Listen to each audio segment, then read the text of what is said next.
Hello, friends, and welcome to the 53rd episode of All New Snap Judgments.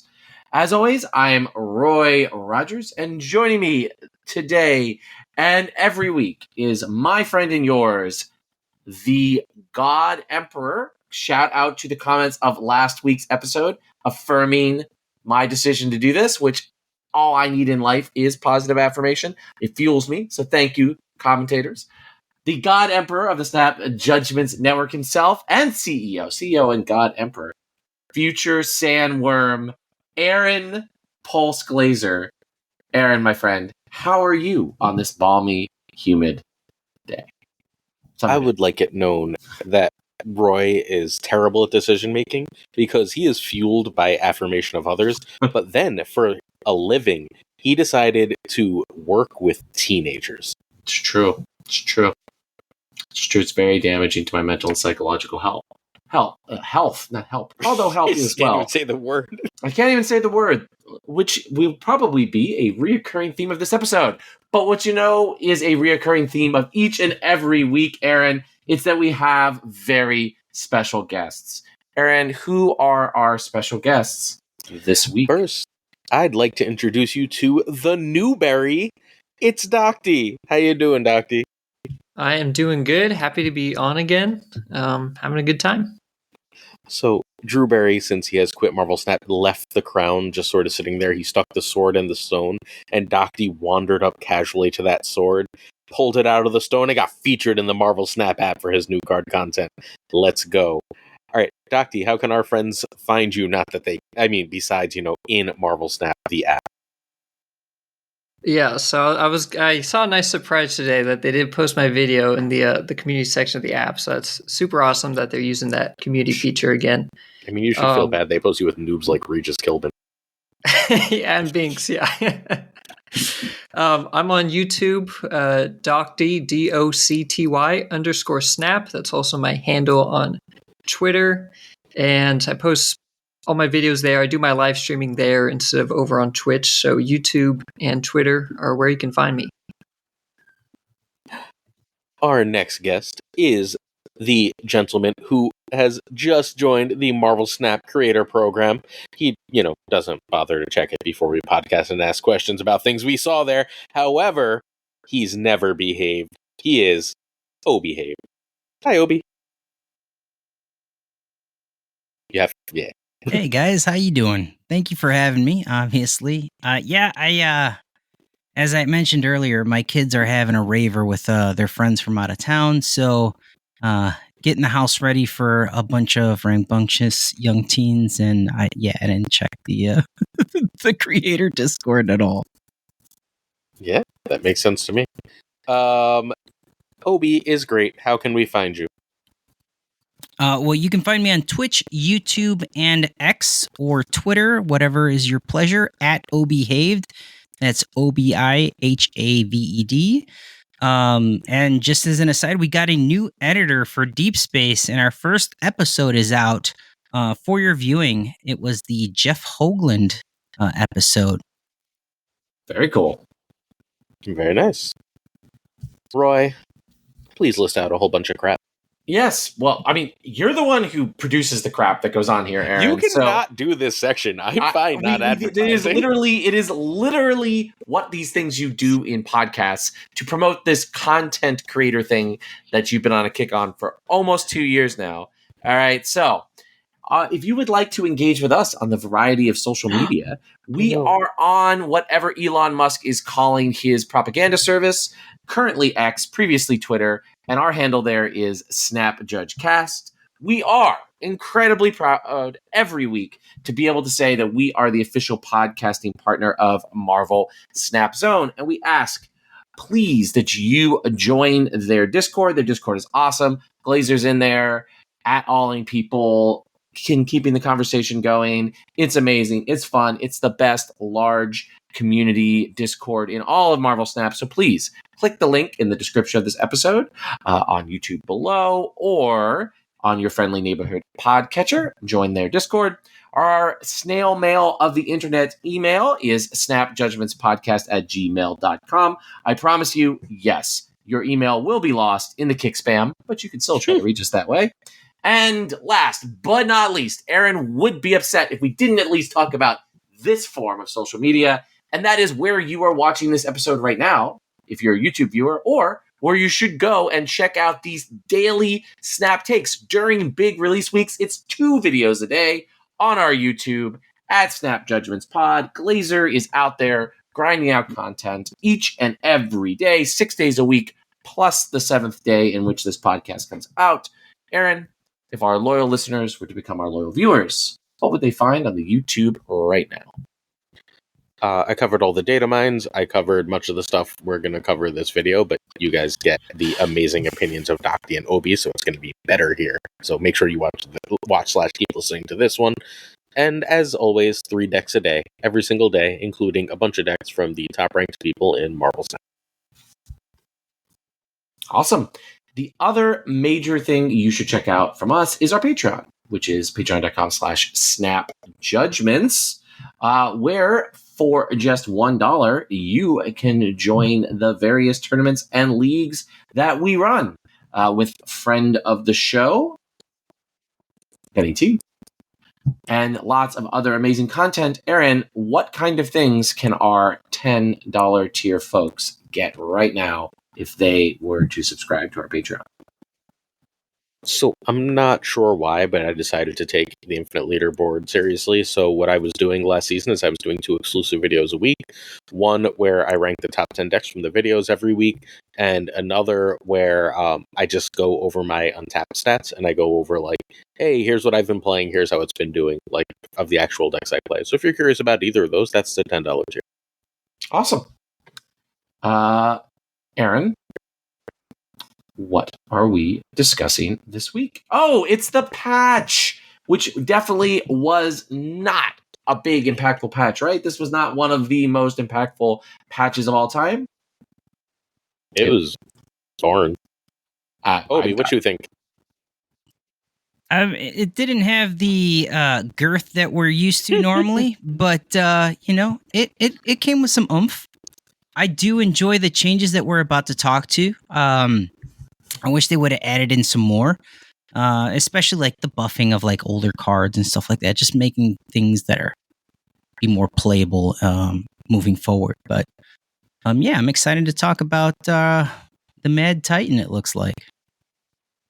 Docty, thoughts before we dig in about Thanos? Yeah, I think we've seen this trend a bit. I mean, they had the patch like a month ago that had no card changes when they just, added in the, you could do splits across different variants of a card. So they've really seemed to kind of change their patches to be a bit less focused on card changes. They do more like VFX stuff, bug fixes, and then they're doing some of their more buffs and nerfs and OTAs and kind of just saving, 1 or big 2 things for the patch. So, I don't know, it's kind of becoming a theme. I'm okay with it, and I do really like this change as well. So it's a whatever patch. Wasn't super crazy, obviously. So I'd like it noted that last time when they buffed and nerfed nothing, I was very upset, and they did not give me 8,000 gold as recompense. Very disappointed. You mean that's not the standard? Is that I thought the it was standard? now. I think, Because Aaron, that's what the community's going to do from now on. I think didn't you queue up this discussion for the end of the episode? So I think I queued this up like 4 different times. I'm going to keep making fun of it because it was so stupid. All right. I mean, I'm going to just say we should focus on what's inevitable about this, which is Thanos. Let me real quick for our loyal listeners who may not have logged on to the app yet. Thanos got that completely reworked Snap Judgments. Second Dinner has been talking about for a couple months now. Talked about it too. Thanos still 610, but the Time Stone is now on reveal. Give Thanos -1 cost, draw a card. The Reality Stone got a big change because it no longer draws a card. It's still Scarlet Witch is a location, but doesn't draw a card. Big nerf, in my opinion, for that one. Mind Stone is reverted back to his old text of drawing 2 Affinity Stones from your deck. The Space Stone draws you a card. Ongoing, nothing can stop you from playing or moving Thanos anywhere. And then the Soul Stone, which got a complete rework the Space Stone is still the heart of the card. It's still about moving things, but Soul Stone's a complete rework. Draws you a card and has the ongoing Thanos cannot be discarded or destroyed. Obi, thoughts on the Mad Titan? What's going on here? Individual stones. What are your thoughts? Sure. I enjoy that all the stones are now focused around Thanos and making him like the supreme being that he's supposed to be. I have a little bit of a different take on the Reality Stone than you say. You say it's a nerf to that card. What I found with old Thanos is that I'd want the card draw, but I didn't want to burn my lane changer, and I had to like pick and choose. Now with the drawing going to the Soul Stone, it's much easier to hold that trump card till the end to flip that limbo or a goofy location that you want. You're not feeling that need to have to plop it down just so you can get that card regeneration. Overall, I actually like the changes to Thanos. I enjoy it. What I don't like is that he always starts on the left-hand side of your hand. Like, why can't it be random? Why is it always the left? Like he's just immediately doused by Spider Pig, I don't mind that he starts in my hand. I'd just rather it be random, like have him, spawn in the top 3 cards of the list somewhere, randomly, as opposed to always being on the left.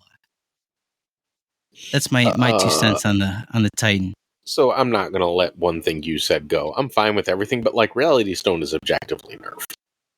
Like it used to do 2 good things, and now it does 1 good thing, and maybe like. Sometimes you played it earlier than you wanted to, but you know why you did that? Because drawing cards is really good. Well, you're right. Like, it's nerfed. But now you don't have to pick and choose, right? Like, now I get my cake and I can eat it too. No, you don't get cake. You used to have your cake you needed to because you could choose. No. Now the way that you're metaphor just goes is you got cake, but you can't eat it. Yeah. So like, no, yeah, it's worse. What? No. It's just worse. You could have always held it, sir. It would have had this effect forever if you had the self-control to hold it. I understand, but drawing cards is good. Now I don't have to like have that internal battle. It's good for you emotionally. Docty, all right, friends. What you got? I'm going to I just called end this therapy session about Obi's needs of, resolving his fundamental struggle and throw to Docty. Docty, general thoughts about Thanos here before we all really dig in. Yeah, I agree with Obi. I think this is a good change. I've never been a big Thanos player, even when he's been broken, like with Lockjaw earlier this year. I just don't really play Thanos. It's not my thing. I played him on stream on Tuesday, which was the day he got changed, and it was awesome. I got a couple games. My opponent was playing Professor X, and I just slapped down Space Stone, the blue one, on turn 4 or 5, and turn 6, or even turn 5, he already had the Time Stone down. You play Thanos on that Professor X lane, and you're happy. The Space Stone, for me, I always used to think of it as probably the worst, along with like the Power Stone. But now the Space Stone seems pretty awesome. It's like a little war machine for Thanos. The moving doesn't really matter too much because you need a location or a card to move him still. But being able to play him on Professor X, and you can obviously run your own Professor X, it's awesome. And Thanos felt really good. It's nice that you're actually playing Thanos himself, not just the stones to ramp into other cards. You maybe do want Mobius if your opponent's going to Spider Ham you, and that can help counter. But yeah, the left-hand thing with Spider Ham, that's probably the only big downside. But this change feels good. I enjoyed it, at least personally. Yeah, I think it's ultimately a good change. I think they probably should have just changed the Reality Stone to work on Thanos too, because it's really, really silly that we have 5 stones that are like, I do thing directly to Thanos, and then we have 1 stone that's like, I change the location. Like, if you're gonna do it, do it. I think we do have the Mind Stone just draws stones still. Yeah, but the stones are specifically like, since every stone but Reality does something to Thanos, you know what I mean? Yeah. I don't know. I think that Thanos is way worse than he was in terms of just like quality of deck, but I think that he's way more fun, so I'm fine with that. Yeah, that's basically my take. worse but more fun is a perfectly fine place for this card to be. Yeah, I think Thanos is more interesting now. I think the big problem is he was too much Value Town in previous incarnations of him. And I think that now that he's sort of like either this like build around sort of like Exodia kind of card, which like there's some inclination in the original design that's what they wanted to do, and they've doubled down on this, or just like a strong like ongoing shell. You know, there's a lot of cheap ongoing effects here that you can then use to sort of like put in that like Thanos Spectrum, I think is like a really cool archetype that, you know, and sort of like a different approach to the ongoing that's sort of away from Professor X and so sort of some other approaches to it, I think is super cool. And the fact that it lets you play sort of two games, ones that can overlap if you line up well and are able to get Thanos out a little early, or Spectrum out a little early, I think is like super cool and way, way more interesting than the generic, like, I mean, one of the episodes we literally did in this show was, can they ever print a card that doesn't go in Thanos? And I think until these changes were made, that was never true. Every single Marvel Snap card was good at Thanos. But now that's not the case. And I think actually narrowing the card's applicability, while it does make it objectively worse, you know, you no longer get to have your cake and eat it too. Just, you know, choose between eating and cake. Sad times. But I think it does raise the sort of just interesting quote. It's like this card asks way more of you, and I think cards asking way more of players is fundamentally more interesting than generically good cards. So that is my Thanos take. Does anyone have any sort of specific things they want to say about the stones or Thanos before we talk about other patch things? All right, other patches, notes, stuff. We've got move cards now always happen before on reveals, something that I constantly forgot about and screwed up all the time. So thank you for making flat-brained people like me better at the game. Appreciate it. There's series drops, Glazer's favorite thing in the whole world. We've got series drops from 4 to 3. We've got Howard, Silver Samurai, Mirage, which I opened on the collection track today. Echo, which every time I check the store, Echo is constantly my free card of the month. And Martyr have moved again from 4 to 3. Series drops from 5 to 4 is Jean Grey, My Girl Celine, Silk, Herc, Nebula, Living Tribunal, my buddy, and Gladiator, which I think is Tribunal and Gladiator are the two kind of most interesting to me here. And then Borders on sale in the shop. Great way to waste your money.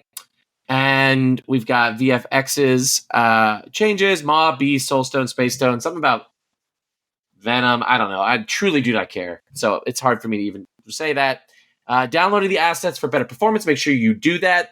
I didn't. Go. You haven't done it yet, Glazer? No, it doesn't affect my performance. My performance is fine. It definitely affected mine. Improved it a lot. And then, all right.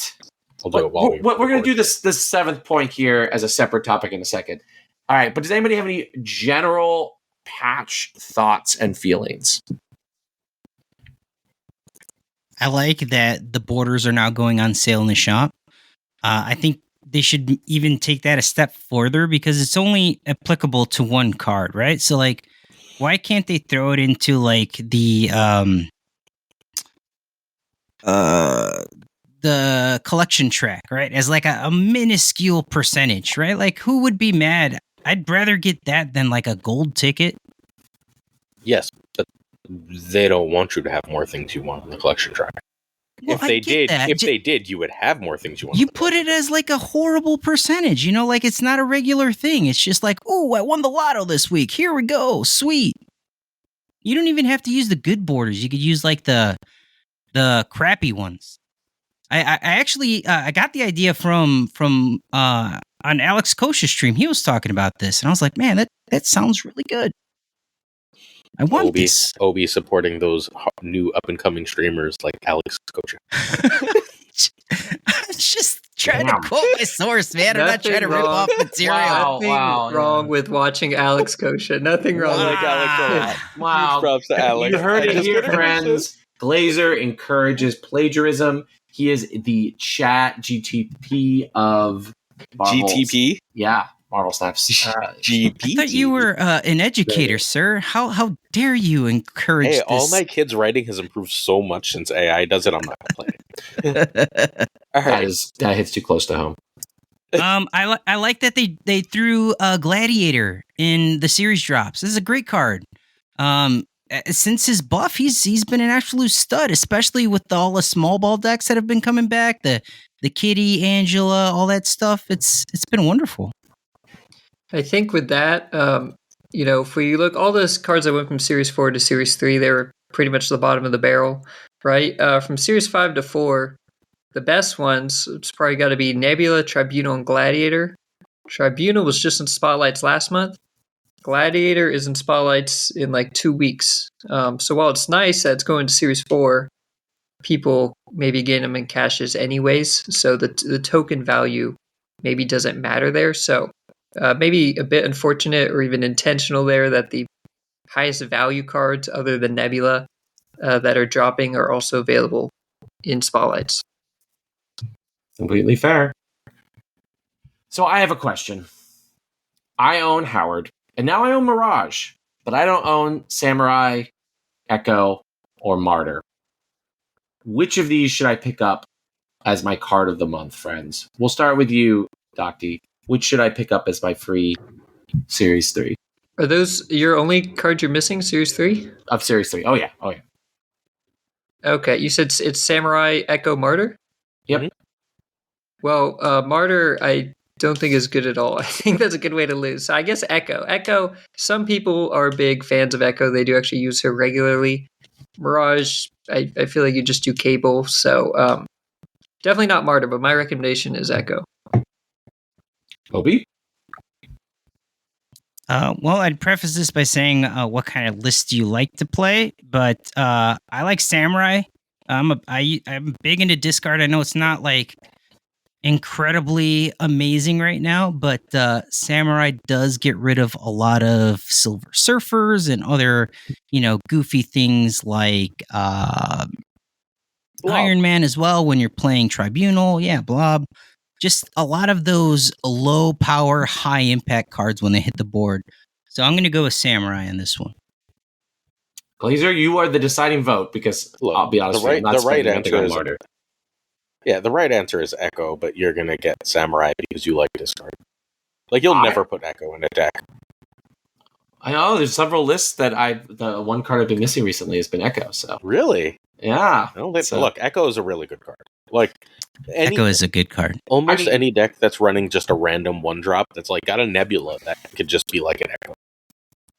And she has like some sort of like invisible force field around her. Like God. People just Someone miss her. Slammed a Ravona on her on turn 2. Yes. And I was like, snap, I guess. And they just left an embarrassment. Like, yeah, that seems right. It's weird, man. It's an unusual like card. She doesn't exist. You do not see it very often. You do not see the card. Like, it is not something people are used to playing around at all.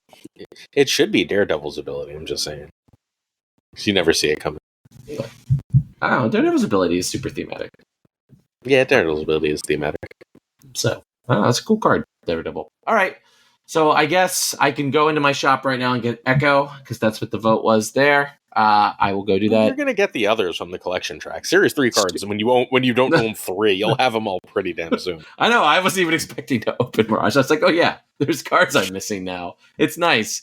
You will again in 6 more months. All right. Before we dig in to the great Marvel Snap controversy of 2024. We're talking about Beast having a really shitty animation. Yeah, it really pissed me off. Do we have any thoughts or feelings about this? Thoughts or feelings about this? Yeah. Beast was a 2/2 and was like the best card in the game and my favorite card ever. And then they made it a 3/4 and it still worked just fine. And then they made it a 2/2 but made it way less cool. And now they made it a 2/2 and it's way less cool and it has an ugly animation. So like, why is Glenn so anti-Beast is the real issue. Has he been reading like modern X-Force comics? What's the problem? Yes, he has. That's my take. Does anyone like the Beast animation so we can fight? I haven't seen it. I don't think I've seen the new Beast. I saw the other animations they added, and they look good. I like the ones to the stones. How did you like see Space Ebony Stones. Maw, but not Beast? I didn't see any mob, but I saw the stones, and there was. I heard the Venom voice line. That was like a thing because they messed it up. But I didn't see the Beast one, so I'm gonna have to check that out. I saw the new Alex Ross Beast variant they added, and that one's killer. I got that one gold. I didn't see it in game. Not playing bounce. Get off the podcast. This is why. Bring back Drewberry. Oh my god. Okay. All right. Speaking of controversies, let's talk about the Gambit variant. All right. So, TLDR, the guy who did the Gambit variant is an anti-Semite. And this was pointed out to Second Dinner. Second Dinner pulled the variant. Very understandable. Problem was, of course, it was 2 months ago? Or was it more recently than that? It was something like May 12th. It was under a month, which actually made under a month. A bit of violation of terms. So under a month ago, that anti-Semite's Gambit art was a $100 bundle. And it was replaced, I think, actually with a pretty solid Gambit variant, but it was not as flashy as the original, let's say. It wasn't, more funny than the, like, cool flex art, but replaced. Second Dinner provided compensation to players initially with that change, but only at the cost of basically buying no. super rare variant. Right? First, there was nothing. There was nothing. It was just, you got a new variant, have fun. Yes, but that was that.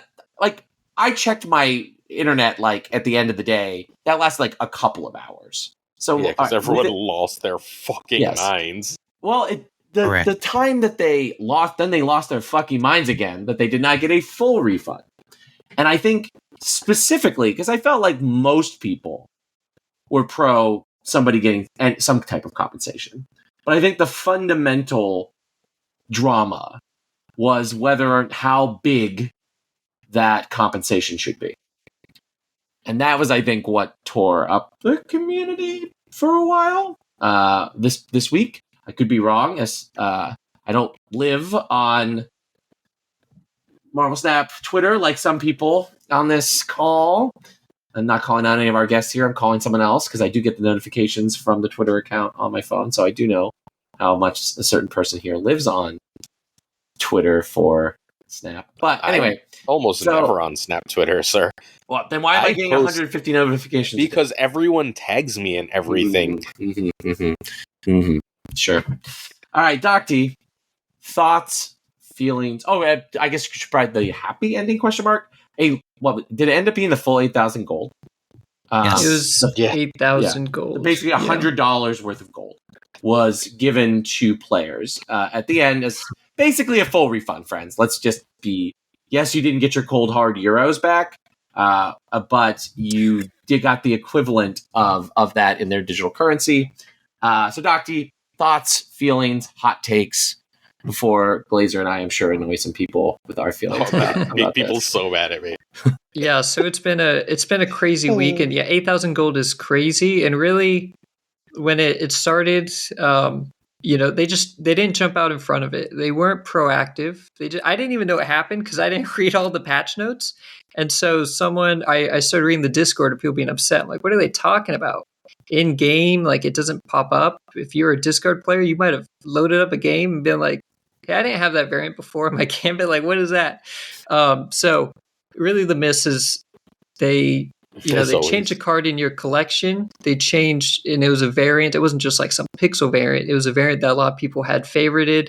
They really liked the variant, the artwork for it. I think it was the good call to remove it, but people did really like the artwork.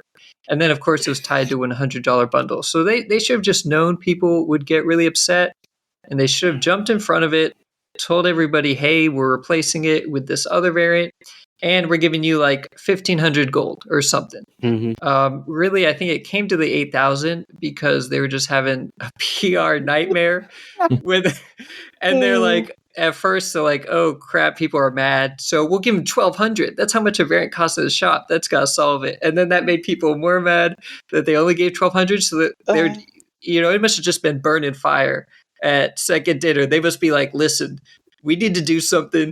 Just give them 8,000, right? Escalate so quickly. If they have jumped out ahead with the new variant at 1,500 or 2,000 gold, I think it would have been fine. But they waited until people got Ooh. mad to then respond and compensate. So I think they shot themselves in the foot there, because overall I think replacing the variant was the right thing to do. So those are my thoughts. Obi? I'm biting my yeah. tongue so hard. Do you want to go? No, I can go after you. I'm gonna get have in a so much format on trouble the if you have show. to go. Let's Yes, sir. All right. follow it. Yeah, the initial offering it wasn't it. And to Docty's point, there wasn't even an initial offering until all the brouhaha started, right? And then it was like, contact customer support, and then that lasted all of like, I don't know, an hour, and then they were like, oh nope, don't contact customer support. We're just gonna give you these gold, and then all the customer support are crying. They're all crying. Stop, leave me alone. They're all crying and receive death threats and all of the crazy stuff that always happens when these things blow up. The thing is, like, it was a nice piece of artwork. And if the dude wasn't such a horrible person and it was still in the game, I'd probably be like, yeah, that's probably my favorite out of all of them. Right? And they removed everybody's what was favorite and replaced it with something that they had never seen before. And then they were like, oh yeah, we're good. But I mean, and then the 1200 gold, like, I understand the thinking, right? Like they're allowing somebody to get another good variant of their choosing, but that's not like $100 variant, right? Like the one that was taken away was like a maze, right? Why not give like 2 spotlight keys or something? Here's 2 spotlight variants for you to move forward, or if you choose not to, you can get cards, or maybe even 5k tokens to get an ultimate variant of your choosing. Like, I don't think anybody would have scoffed at that. I think you're wrong, sir. Because people had a high horse to ride. And they were right on top. They were like, let's stack 4 high horses on each other. The only reason I would ever buy a bundle that has over $200 worth of non-cosmetic value, the only reason I would ever buy this bundle is that one Gambit variant. I always spend $100 on my variant, and how dare you besmirch me and think I wanted progression value? I spit in your general direction. That is disgusting. I'm insulted. I'm gonna pile some more horses on each other. I want a variant, and not only that variant, I want the variant that hates the Jews. Like, are you insane? No one fucking, like, 1 out of every 50 fucking people that bitched about this, and unsub if you're that mad about it. It's fine. One out of every 50, I don't care. 1 out of every 50 people that bitched about it and acted like they spent $100 for the variant. I have no doubt that there's a few people out there who spent the $100 because they really, really like that variant. But 90% of the people, if not more, of the people who bought that variant bought it literally for the progression value. They were like, ooh, that's a lot of golden credits. And then they were like, huh, I'm morally outraged. Let's go way too far with my faux moral outrage. And yes, Second Dinner should have done a better job. But the level of hate is absurd whenever this happens on the internet.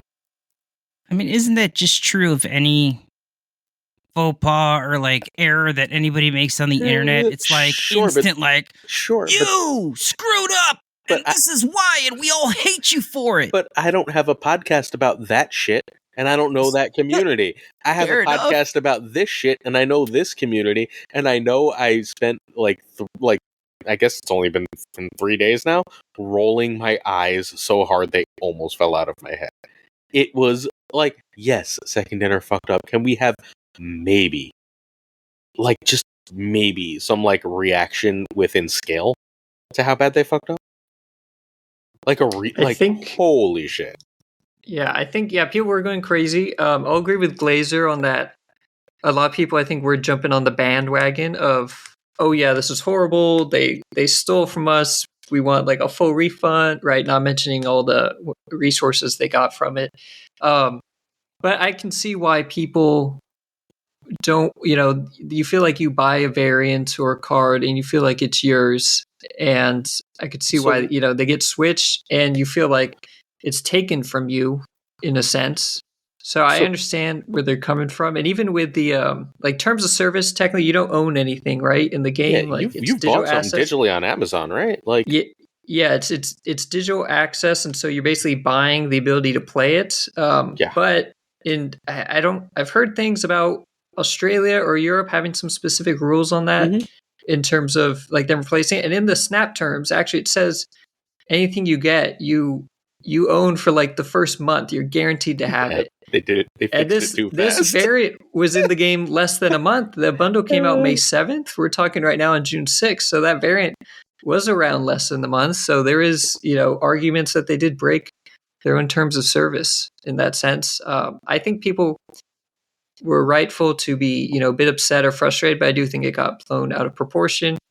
And at the end of the day, 8,000 gold, I'll take it. Look, I'm not complaining about my free 8,000 gold because I like the new Gambit variant better. I think it's hilarious. I'm just going to imagine he's looking at the old Gambit variant's picture. But like, I'm not saying you shouldn't be upset. I don't want that to, like, I know that I definitely made a joke of it. But like, I'm not saying you shouldn't be upset. I'm saying the level of upset was fucking jackass-ish. Let's be clear. I want to make that clear. Jackass-ish. A little weak, Glazer. It's quite weak. Would you want to go stronger? So, Lavin messaged me to be like, "What the fuck with this community, man?" It's like Lavin, OG host. I mean, fundamentally, there's a couple things that you got to keep in mind. One is an objective good that this anti-Semites work is out of Marvel Snap. Awesome, thumbs up. But how can you separate the art from the artist when he's hiding anti-Semitic shit in his art? Yeah, we're not doing that here. Sorry. I'm so amused. I don't know. Watch some BreadTube thing if you need to understand what, like, good ideas. I don't know. Not debating that here. Second thing, I firmly believe people should have gotten some competition, and secondary, as everyone said, completely fucked up. That by not just like in the initial patch says giving them 1,200 gold. But like pretending, like it's just I'm with Glazer in the sense that like what specifically got me was pretending that you spent $100 on that people would have purchased that for 8,000 gold if it was just that Gambit art. It's just like everyone's just lying. Like, and I get it. Like, from a sheer like game theory, you need to get on Glazer's horse metaphor, but like you've got to like at the end of the day, like understand everyone is like you're just lying. Like you are just lying when you say you. Now you may have said that you would spend $50. Like people spent like look, I bought a whole Modern Horizons 3 booster box. All right, that is not necessarily the best way of spending my money. People spend money in really stupid ways. But $100 for one digital object that doesn't even change your gameplay at all? Come on, friends. Well, Super Tech got it. Right. But that's just they exist. There's a larger goal though. Yeah. Which is to be variant complete. Right. But I'm just saying, like, someone just rolls in on payday. Gambit is in the shop. $100 for that Gambit art. Come on, friends. Like, can we just not lie to each other? Like, I get that you want as much gold as you can from Second Dinner.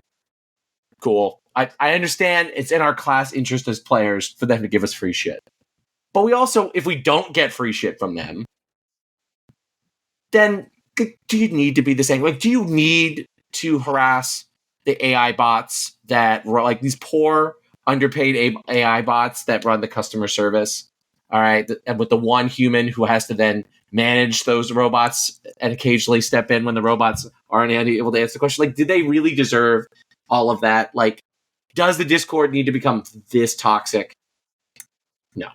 Yes.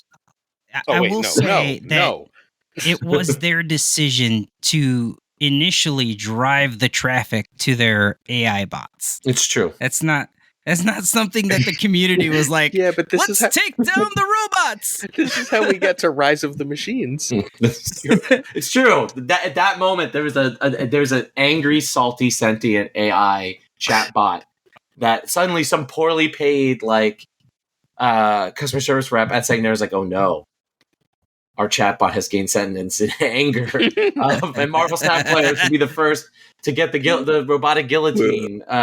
Just so you know, we're gonna get the angriest comments we've ever gotten for this segment.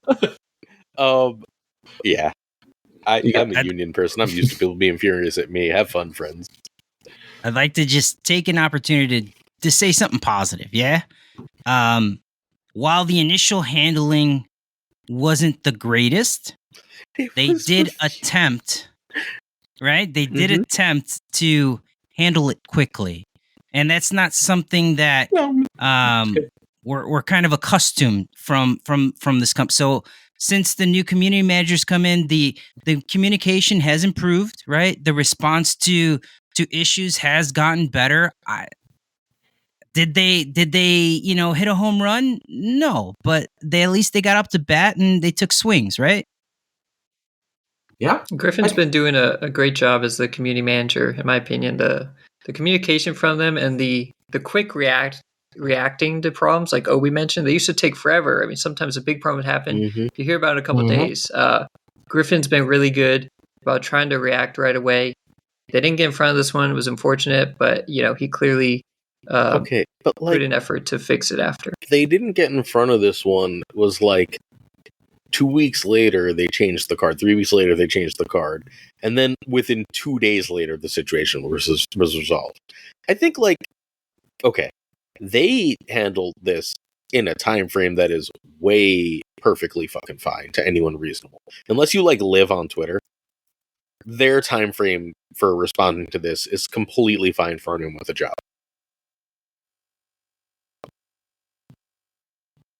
If you're at work and something goes wrong and they're like, fix this yesterday, and it takes you 2 days to fix it, you did a fine job. But now it's faster. Now it's day of. They responded.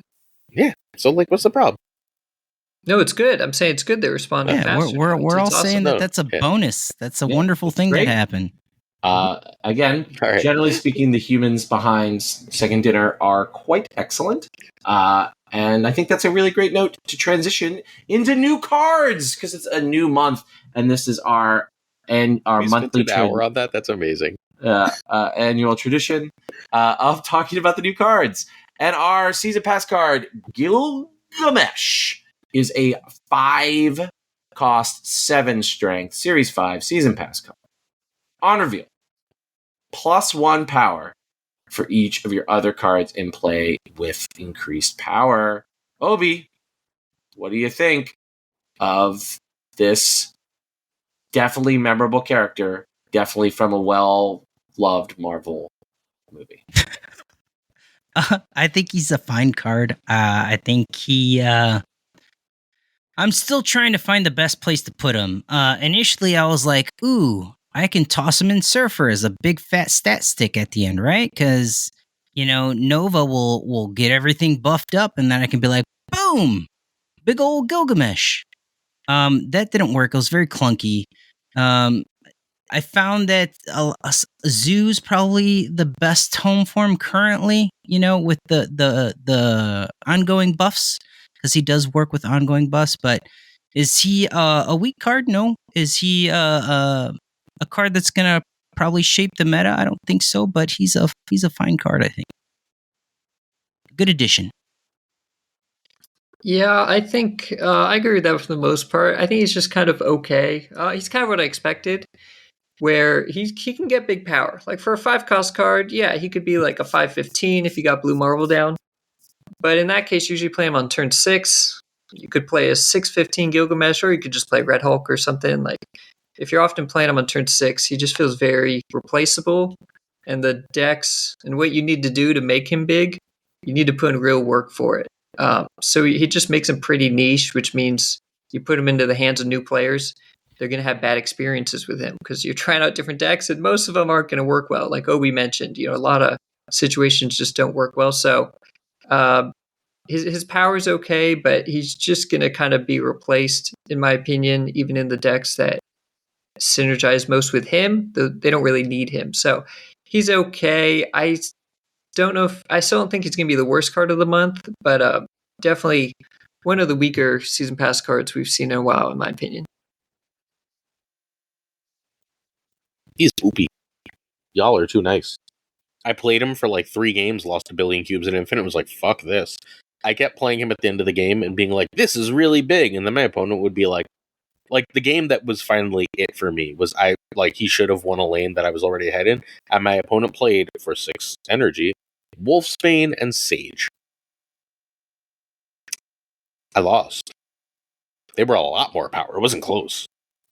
Right? Like, that was 7 from Wolfsbane, and then Sage was like, whatever, 12, 13. Like, it was just like, oh, well, that's better, and I can split that up, and I can do that earlier in the game, and I can do that in different ways.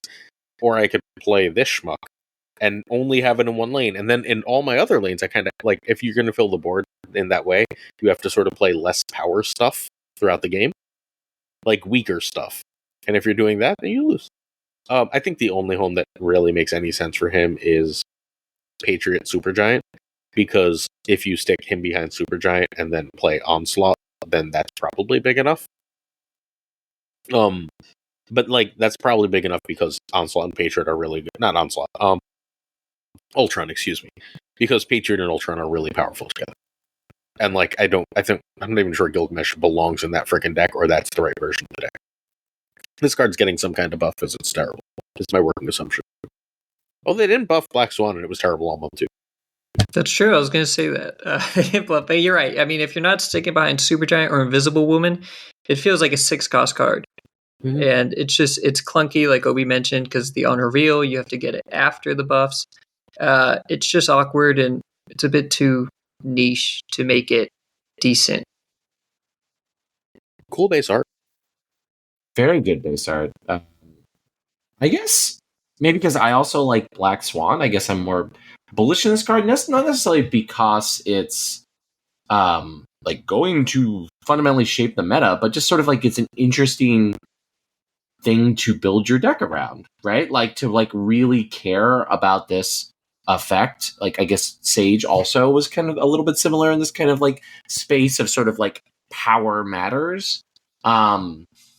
But I think this card is really cool, and I think it's definitely a card that what it asks you to do is like really interesting and can be really fun, and could open if Segnator feels that this card isn't good enough, but doesn't need to be redesigned because it would be good if we print other effects that look like this. I'd be really interested to see sort of like where this design space goes. So for me, this is kind of like Black Swan, where in fact I think in some ways a Black Swan Gilgamesh deck is a deck that could actually work pretty well together, like in a sort of like zoo shell on turn 6 or 5 after playing Black Swan and a bunch of 1-drops. Like I think that there is like when a you lot play to in Blue Marvel. Yeah, no, I mean I don't know. I'm just saying like something like this. And so yeah, I mean I think again it's an interesting card. I think it's what it asks you to do is fun. But again, do I think that this is going to impact the meta the way in which some of the other cards that we're going to do? I think in some ways, if we're being really brutal, it's like a shittier version of the Eternal we're getting. Like, or not Eternal, they're Eternal. No, Celestial. The Celestial we're getting. Like a card that probably might be objectively bad, but is asking like something interesting of you that Marvel Snap has not really caused you to double down on. So for me, I like this card. And I like this card as cards like that as season pass cards, because you get so much value from the season pass that even when to me they're duds, I don't feel like I wasted my money because I got all of the value from the season pass alongside a card that's really interesting to experiment. So I get value plus a card for my $9 a month? Is that what it is? So $10, yeah. $10. It's 10, but if you buy it in the Philippines, it's like 8 and 40. Well, there we go. My VPN. Dollar's doing well against the Philippines dollar right now. There we go. Wonder. I think it's worth. I don't do folks have other thoughts, feelings about this card? Or is it worth moving on to to Angelina Jolie? The only thing I'll say about Gilgamesh is that he's built as he doesn't do enough of what he's meant to do. Mhm. Like, while he does get big, he doesn't get as big as he needs to be to like really cement the lane, especially when we're living in a world with 20 power Red Hulks and sages that can get up into the 20s and stuff like that.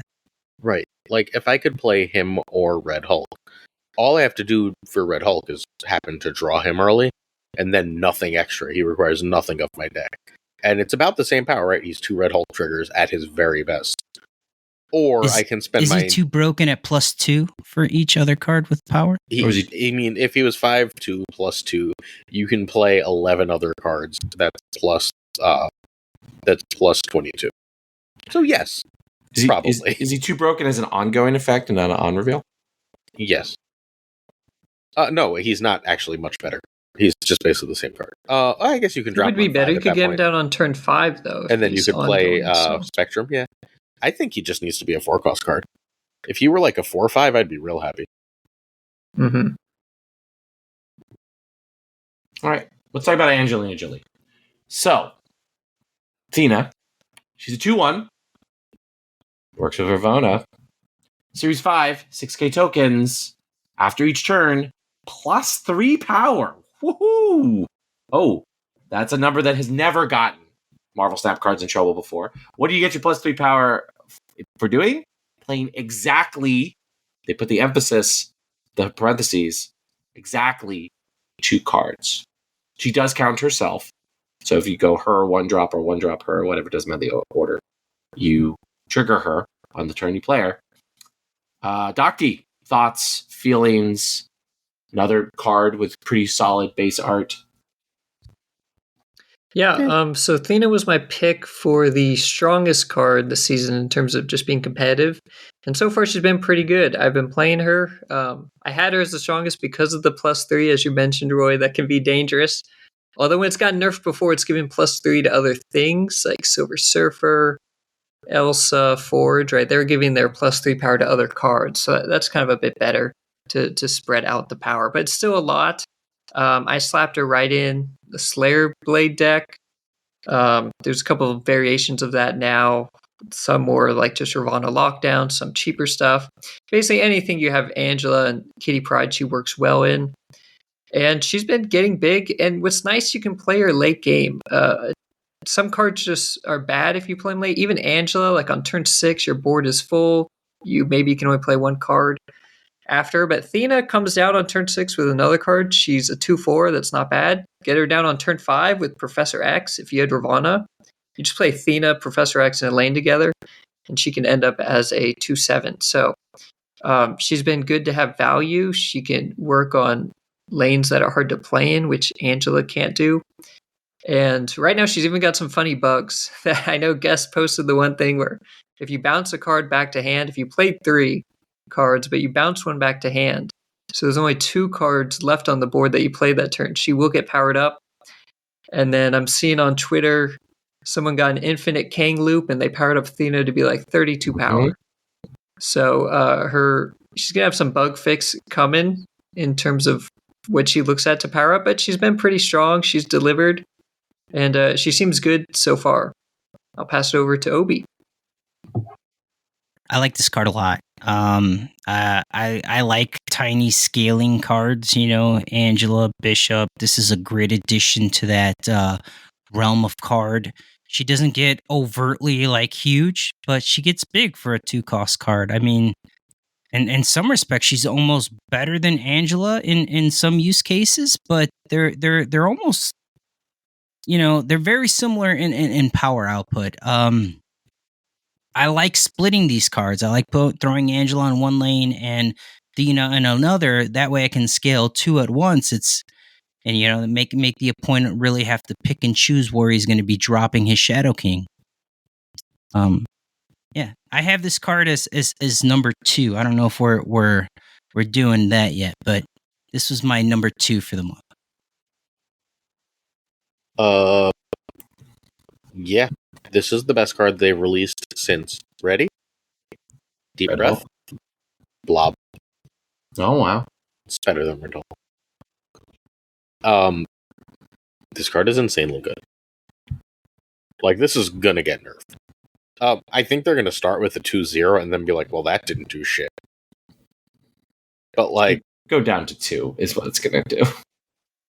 I mean, eventually, yes. They have to, right? Like, this is one of the best cards in the game.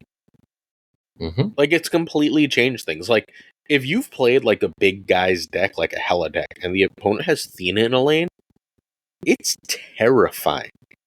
You're just like, shit, I have no tech for that. That thing is going to be 10 power from them just playing the game, and they're so out-tempoing me. If you're playing a mid-range deck and they see Thena on 2 and you don't, that's damn near a snap condition. Like, this card is insanely good for its cost. The reason it's better than Red Hulk, by the way, is the Ravonna thing. It's better in the meta for it. And, like, the other argument I would hear is Mockingbird in the Land of Thanos. That might have been better, too. But, like, it's in the clear highest class of Marvel Snap. Also, just for the record, the reason Docty's here is because, like, Docty is... Every month, we do the card rankings on Snap Zone, and Docty and Safety Blade are the only two people who are, like, after right. People are, like, close. People, like, get a card or two. They get, like, almost every card almost every month. And Safety would be perfect, except Safety loves janky cards, so he always... If there's something, like, weird and janky, he always fucking overrates it. And then, like, he builds Slayer Blade, and you're like, oh, fuck you anyway with your Havoc in that deck. But, like, in general, it's absurd. Yeah, I mean, it's hard to disagree. I mean, the only thing is I would put this probably in the same realm as Red Hulk to me. This feels like I'm lower on Red Hulk than everyone too. A power level. I was low on Red Hulk, and then like it was in every deck, and when I bought it, I was like, oh yeah, this is why it was in every deck. Like, it's definitely a card that you feel like could be underrated, but ends up being, I think the hive mind is right here. I've been playing a lot of the like Elsa Angela deck that has all the move cards. I forget what that's called. Silky The Smooth? Silk one? The Silky Smooth, the one that's got Hope in it and that kind of stuff. Is that so? Does it have Professor X and Cannibal in it? It does not have Professor X and Cannibal. Does it have Vision in it? Yes. Silky Smooth. That's Silky Smooth. Is that? I don't know. Silky Smooth That's is the called modern like Silky Smooth. 5 different things in the time at which I've been doing the show with folks. But anyway, I've been playing that, and I think this fits well in that kind of deck as a sort of backup Angela as well. So like, not only I think is this card a independently powerful card, it's sort of like a backup version of an effect that we kind of have had. Maybe like Bishop falls into that, but there's now 3 versions of that effect in Marvel Snap of sort of like rewarding you for playing sort of like multiple cards in interesting sequences. And I think Thena, what's super cool about her is you don't have to play in her lane. And so like there's a lot of options of like buffing an Angela and playing in the Hope lane, right? Like it's like it makes sort of like times where you draw somewhat awkwardly or draw certain pieces late. Athena gives you some flexibility if you see her early. She's also not horrible if you see her late, right? I think she only needs to trigger twice to be sort of like on rate for a 2-drop. Right? Am I wrong? Or above rate for a 2-drop, right? She's a 2/7 if she triggers twice, and that's really good. Yeah, that's bigger than Mobia or Lizard. Yeah. If you get her down on turn 5, or bigger than Maximus, you're thinking. Maximus. If you get her down on turn 5, which seems late, if you play an Angela on turn 5, that seems late. Athena's still a 2/7 if it's a 6-turn game, and it's like it's crazy. You draw her late, you draw her poorly, and she still adds huge value. Yeah. Hey, random question before we go on. This has nothing to do with anything, and it'll be yesterday by the time this video goes live, but it occurred to me I don't know when Conqueror starts. I want to know what time Lambie's going to win. I don't know what time it starts, but I know it's tomorrow. Yeah. Tomorrow being Friday, which is the day after this airs, so it's not so we worth can move discussing. on. I got it here. It's June 7th. June 7th, 11 a.m. Pacific. Oh, wait, that's like 2 p.m. Eastern? It's 2 p.m. Eastern, June 7th. So I got out of work at 3. I'm going to the pizza place to get some pizza and some booze, and I'm going to drink while I talk about teaching shit with my friends. And watch it. And the only thing I'd like to add there is like how amazing Angela feels, like having her back. Mm-hmm. It's, man, I forgot how much I missed playing that card. I'm sure you guys have discussed this whenever she came back, but I haven't had the podium to shout that out. Angela, second dinner, why did you take so long to bring this lady back? She's amazing. I can answer that. Like, Angela and Kitty is a broken combination. So much of like the various Silky Smooth shit that's out there works literally because Angela and Kitty pride our card. In particular, Kitty. I think Kitty even more than Angela. Super like, true. Kitty is an enabler to Thena. Kitty is an enabler to Angela. Kitty is an enabler to Hope. Kitty is an enabler to Elsa. Is like, even if you just leave Kitty sitting in your hand at the end of the game, she's generated something like 20 power. 100%. But that's why it took so long, because like the second Angela came back, people were like, Kitty's back. Like, they didn't even buff her. She was just like, all right, Kitty's back, great. And then we saw what happened. Like, half the meta is like Kitty and Angela. Yeah, and the fact that like you're playing Kitty again, so you have a play on one that creates value but doesn't like limit your options, so you don't like have to play Nightcrawler on one, which sticks him in a lane that you may want to have moved him into, right? Like, I think, it's good times for Suki Smooth players and other Angela enjoyers out there. All right, Cersei, which I'm sad to say is the worst base art of any of the cards that we have so far. The worst variant too. Month. Main character though of the Eternals movie. All right, what is she? She's a 5/7, Series 5, 6K tokens. On reveal, transform your other cards here into random cards that cost 1 more if able. Obi, thoughts, feelings, hot takes. I'm probably going to get crucified for this one. I'm not a big fan of Cersei personally. Not at the 5 cost. Stuff that you're going to have down. Like, there's a lot of bad 2s that you can transform your 1s into, and conversely, like some horrible 3s too. I don't know. This one doesn't spark joy. I have her at 4. I will probably not be purchasing Cersei for myself. So Cersei's one. A lot of people are kind of really high on or really low on. She's kind of polarizing, I think. So I don't think you're alone in that opinion, Obi. I have Cersei pretty high up. I think I have her as my number 2. You do? For the season. I think she's going to be surprising. Usually the cards, their abilities won't matter what they transform into. It's not going to synergize with your deck most time. But there's a few times it really hurts you. You're not going to be transforming 5-cost cards often to get like Destroyer and destroy your entire board. You'll see meme moments happen. But on average, it's going to feel like a stat stick, right? You just play like the obvious combos, just play like Brood and then Cersei, and now you've got like 3-4 cost cards. But you could even just do it almost like a Lady Deathstrike option in a junk deck, where maybe you didn't get your Nihilist, but you turn this -8 power Void into a 5-cost card through Cersei, right? There's just some good options. It's usually going to be a stat stick that probably wins its lane if you transformed some mid-cost cards. If you just transform like 1 cost, doesn't matter. But at times, I mean, if you have rocks on your side, if you've got the Widow's Kiss on your side, if you've got the ninjas, the raptors, the squirrels, stuff that's there from locations or your opponent, it's a bit of a tech card because you're now transforming that into cards that have, actual power. So she's going to be RNG, obviously, and you're going to have times where she kind of screws you over. But so it may not be everyone's taste, but there's going to be times where they do synergize, and at the very least, she's going to add a lot of power. If she's transforming 3 cards, she's going to come down with huge stats when you play her, whether it's turn 5 or turn 6. She's the Gladiator lesson that I finally started to take to heart. I thought Gladiator was going to be terrible because of the times it loses the game. Lambie actually is the person who changed my mind on this. He was like, yeah, Gladiator loses the game sometimes. What do you do when Gladiator pulls an Infinite? It's like, I retreat. Like, yeah, so you retreated for 1. Cool. What's the problem here? seems like that's probably fine. That's easier to do on a 3 than it is on a 5 for obvious reasons. But I think that the way Snap is designed, like Pixie, right?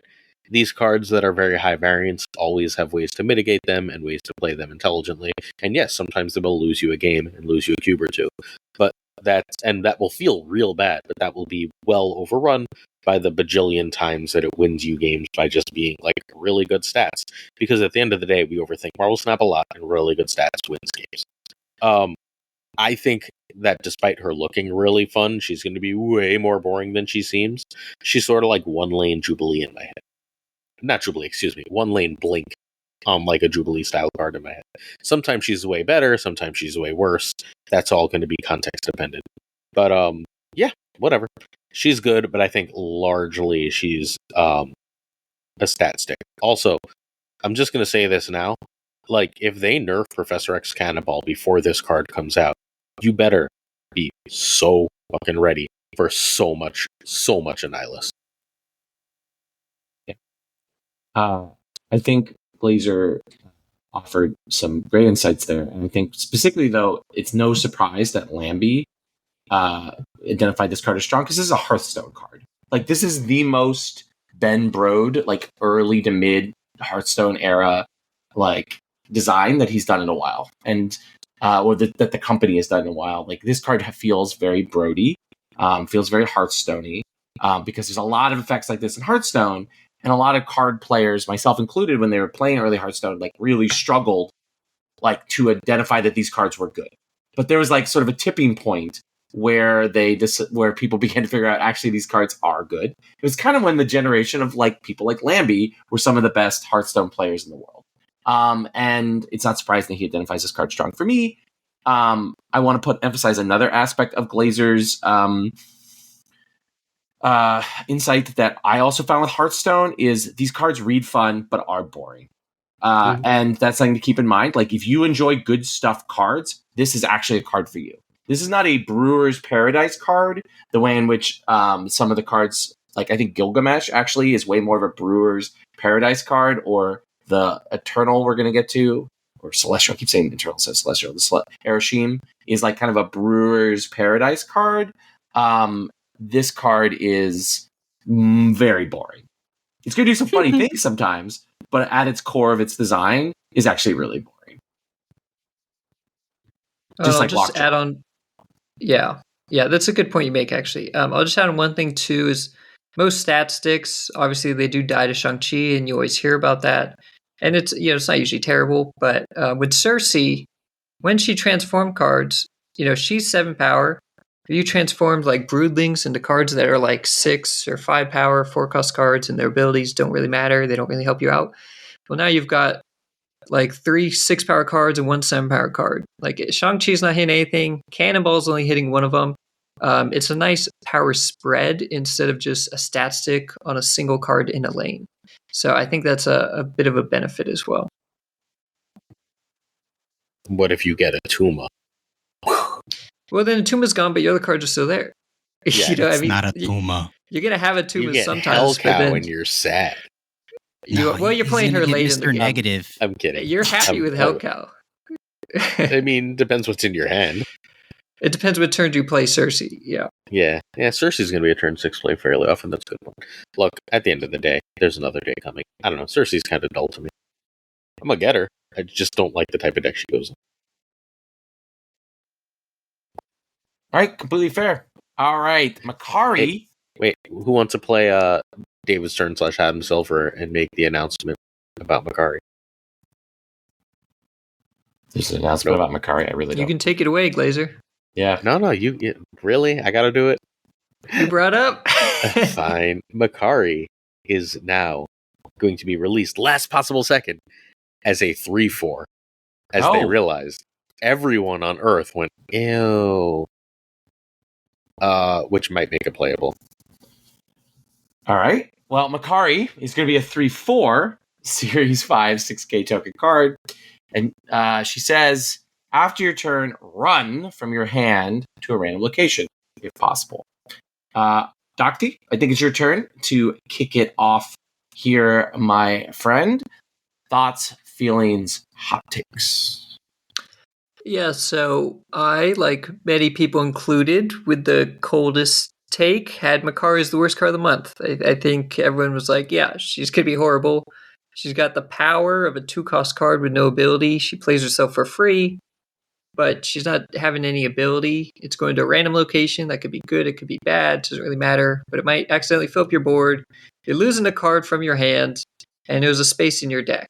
And so I just had her as the worst, like the clear worst card of the season. As a 3/4, yeah, she's definitely better. And it's hard to know how much better. Like 3/5 might be too good or too flexible. Just like 5 power would be a lot. But as a 3/4, that's more power than a Jeff. You'd still have to get lucky to get her running to like a Sanctum Sanctorum, to 1 and 3. But 4 power is no joke. So I don't think she ends up being, like the best card of the month by any means after this change. But I think, you can't play in Cerebro 3 anymore. That was a plan of people. But you can still maybe run her in Surfer. She might make the cut for at least some Surfer lists now.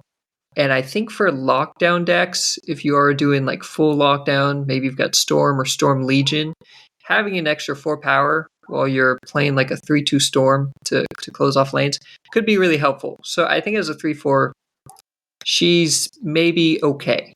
Maybe kind of good almost, but I don't think she's crazy strong.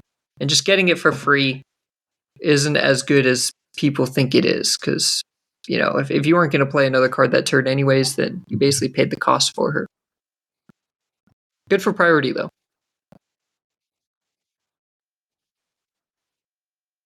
Obi. I had her right in the middle for this month. She's not flashy. If you're concerned about her going into like bar with no name, you could always plop her down in a lane yourself. I think part of my my issue with Surfer is that I don't get enough 3s on the board to really like impact Surfer. So getting a free play 3 is kind of intriguing to me. And we're going to talk about the big bad boy coming up soon, which I'm looking forward to later in Phastos. But yeah, I don't think that she's a great card, but I think she'll definitely fit into a list or two for sure. And it's the card I'm looking for, right? I get to play a card on a 3-cost card for nothing, right? So I looked through a million Surfer decks and I cannot figure out how to get this in Surfer. Like, I'm cutting a card that's just better for it in Surfer, but I think it does have a home that's not Surfer. My working assumption is that Moon Girl decks would really, really like this, because it gives you the hand space and the flexibility to like, this isn't my ticket. I don't remember who the hell said this, but the second I saw it, I was like, what? You're never going to be able to double this unless you draw on the right turn. And they went, oh, you're not trying to double this. You're trying to make sure that you have hand space and things in the right space to play your Moon Girl to max effect. And Makkari does that basically perfectly. So I think if those decks are a thing, Makkari will be in them. And great. I think even as a 3/4, she's probably too mid to be good. If she's completely terrible, I don't think they make her a 3/5. I think they make her to the location with the least power. Just do Proxima. Yeah, but you pull a Proxima. If she's a Proxima, I think she actually might go in Surfer. Yeah. Yeah, I think, the random location is the hardest part. Because, generally, she's going to play herself on turns 1 or 2. Yeah. Yeah. It's either going to fill a lane, or she's playing herself on turns 1 or 2, where you couldn't even have chosen to play her if you wanted to. Or even Surfer. You don't want to play your Surfer turn 3. You don't want to play your, Hazmat. So a lot of times Surfer, you only have 1 or 2 3-costs you actually want to play on turn 3. And if Makkari plays herself, then you just play nothing on turn 3. So yeah, it can be tough. But we'll have to see. And if they change her, that could be a good change, actually. Further Makkari thoughts, right? I think that I'm closer to thinking that this is a generically good Proxima Midnight. I think one of the dangers of this card is actually like the better you make it, like there's a danger that this could just be played in every deck, right? Or many decks. So it's like a weird needle to thread. Like, I'm really surprised that they created this card, to be completely honest. Like, because it's just very dangerous in the sense of being ubiquitous. Like, if this became a 3/5, right? Like, then like a free 3/5, like that's pretty sweet, right? Like, and I think it will go in. I think it will also go in your Cersei decks as a place, because going into 4s is a really powerful thing. I think this card is. I think people struggled. I think Proxima Midnight was like underrated when initially. And at least maybe I think she was underrated, at least by some of the folks on the show when we were having this discussion. I think that this card is a little closer to Proxima than folks are putting up to. I'm not saying it's necessarily going to blow things out of the water, but I think it does drift towards like this generically ubiquitous card, because free cards are powerful and people will find things to do with them, whether it is Surfer, which is the most obvious thing, although Cersei's another one. Having like to not pay anything to get an extra body in your Gilgamesh deck. Like, there's like lots of like reasons you would want to be the ability to play a card without spending mana, or spending energy. So I think that there's a lot more uses for her than maybe are on the surface. Just like Proxima has ended up in some weird decks that like have a discard sub theme. But like, because those aren't good. Yeah, I guess we'll see. All right, See, let's talk about. I'm not saying again. This I'm close to Gilgamesh on this one. Like, it's not gonna blow up the infinite letterboard. It's gonna be an interesting card that asks people to do interesting things, sort of like Phastos. All right. So who is another 3/3 Series 5 6K tokens? All right. This is, I think, another one of those controversial cards, at least with the content creators I follow. On reveal, give each card in your deck -1 cost or +2 power. I think we're on Obi now, or right? And Obi, thoughts, feelings, hot takes. Well, I have Phastos as the front runner this month. It's cost reduction and bonus buffs to everything in your deck at a 3 cost. It's who doesn't want cheaper or more powerful cards? I love this card.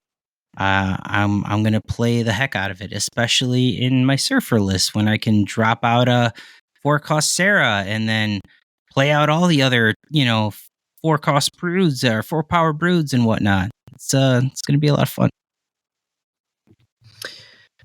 Yeah, a lot of people have this card really high, and for good reason. I think looking at it when I first saw it, I'm like, this is nuts. Like, is this broken? The more I thought about it, the kind of worse I think it will be. I have it about the middle of the month in terms of strength. It was like my 3rd or 4th pick. But I guess I have 3 main problems with it. So he's got good potential. Like, he's got a pretty high ceiling. I guess my first problem is that if you don't play him on turn 3, he probably sucks. And if you drew him on turn 5 or 6, I mentioned that's a benefit of Thena. You can get her late game. Players still get value. You're very sad to see Phastos come to your hand on turn 6. And that's something even cards like, War Machine or Supergiant, cards that really fall off later kind of have it. So that's kind of a bad sign.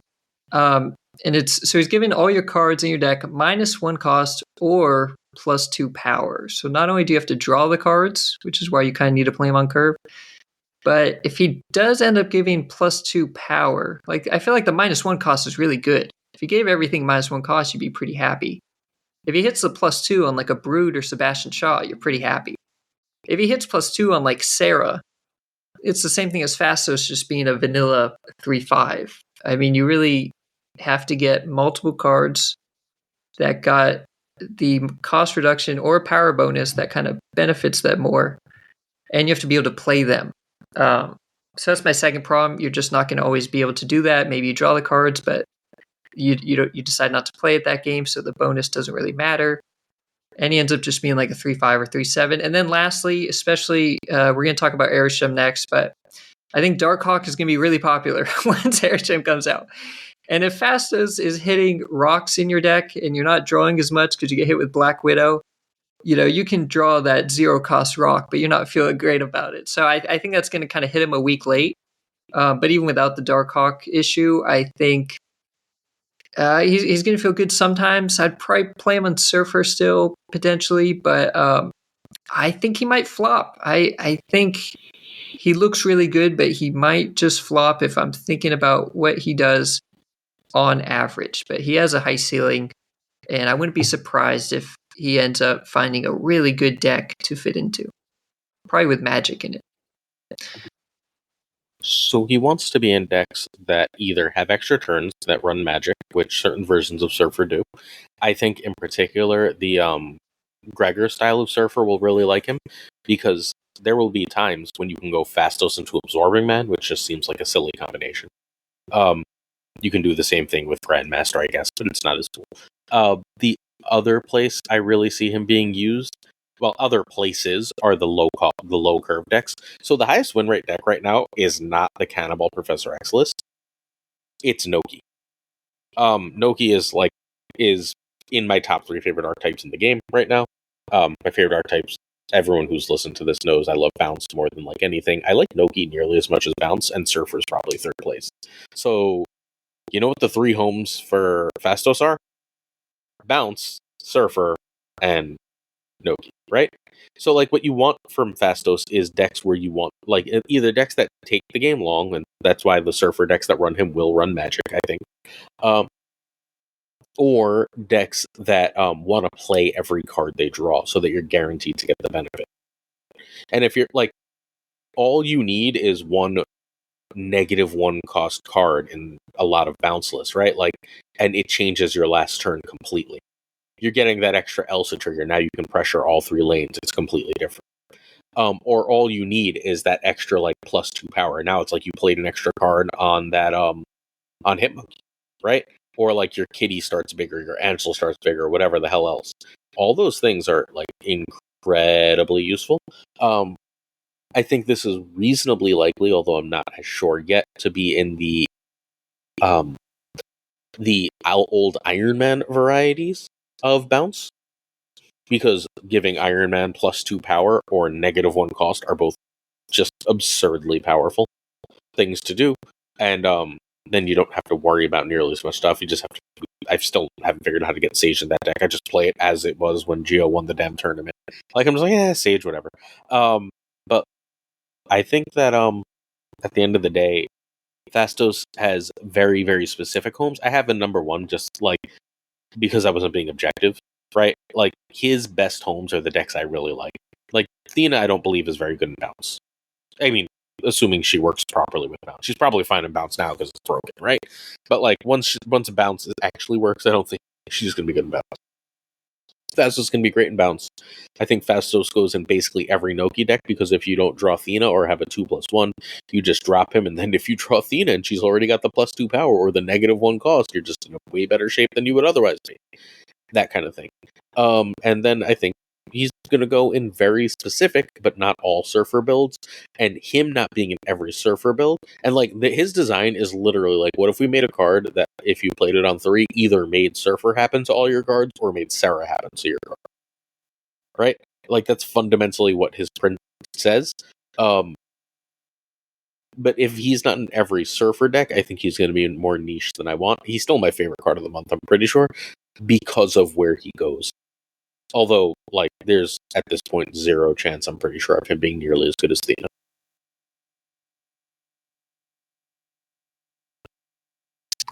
For me, I think this card is actually, I think I'm even more bullish. Like, I'm definitely one of the people who is like, this card is pretty close to just generically powerful. Mm-hmm. Then, like, it doesn't ask a lot of you other than draw it on time.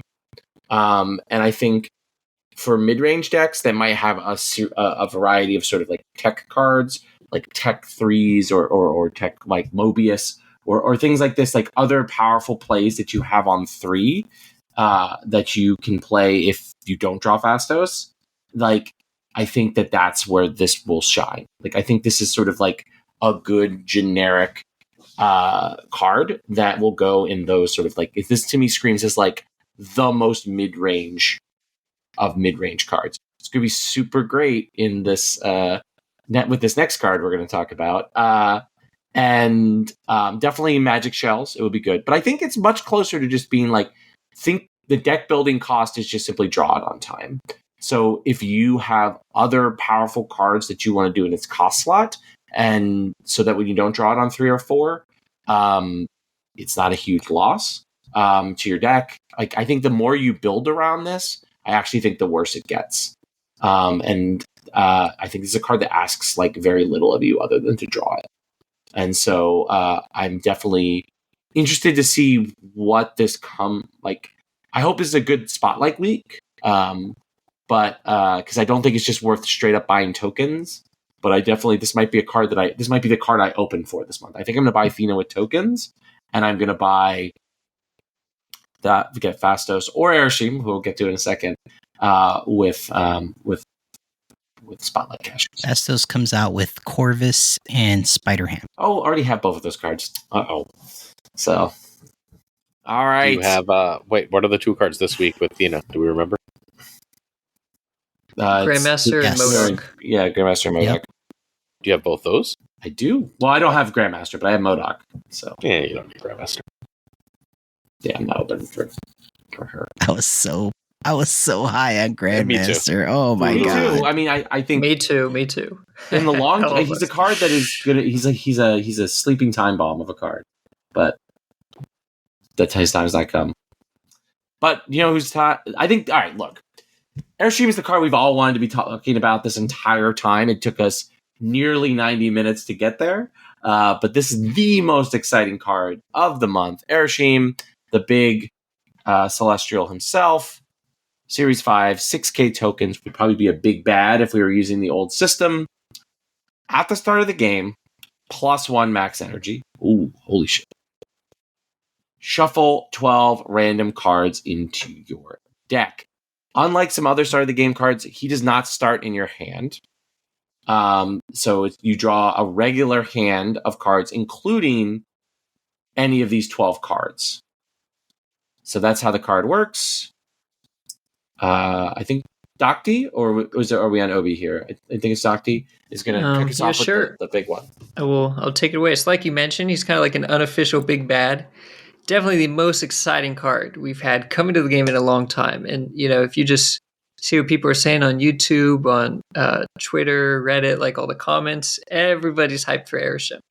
And I think it's fair. He's super exciting. Does multiple new things. He has a 7-cost card that's crazy. It's the fastest ramp you can get in Snap and the biggest deck you can get in Snap. And who doesn't like a big deck? I think with... oh, we got that one.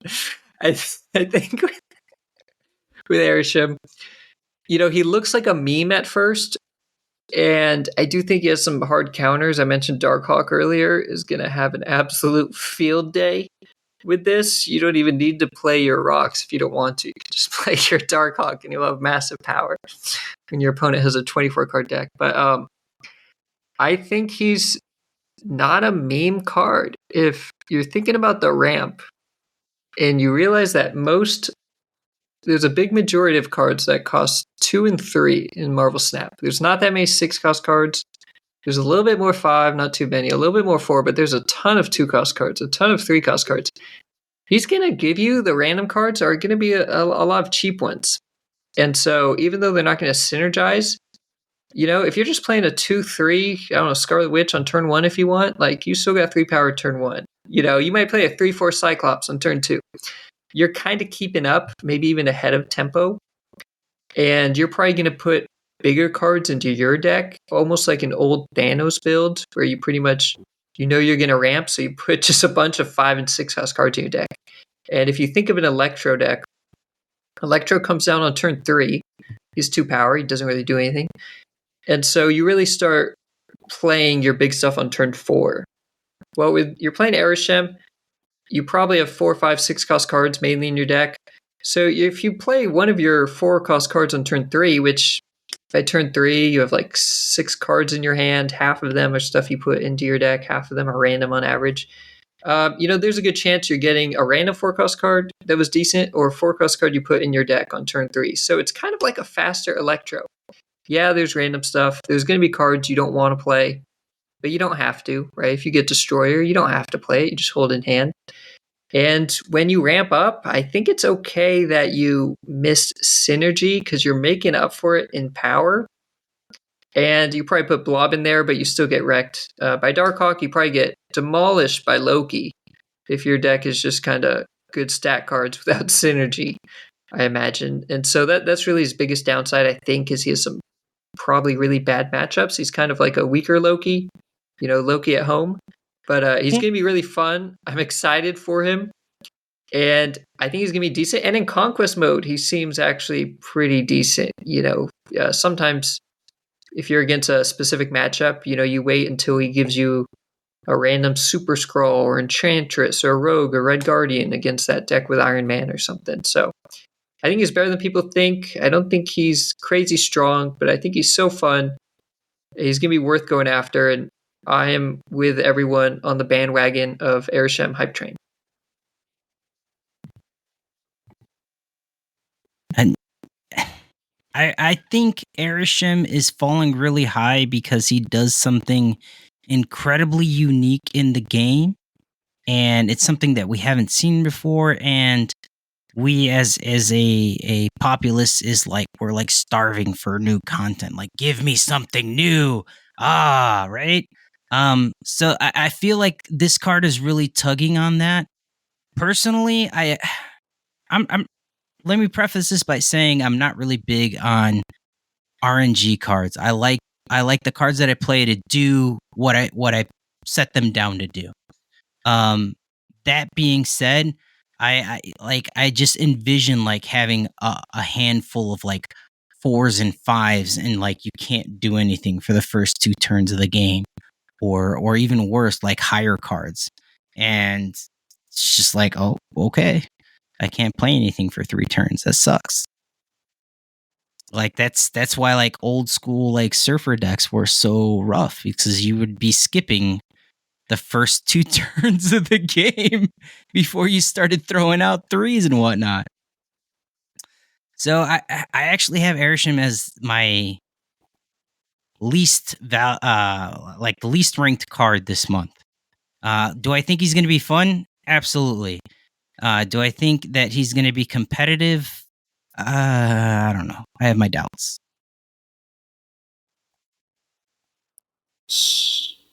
So I think he has 2 decks. I think deck 1 is the big ramp thing. Like, I'm just running 4, 5, 6 is the biggest numbers I can, saying let's go. That's definitely a deck. I'm not sure if that deck works, because like Loki and Darkhawk should eat it, right?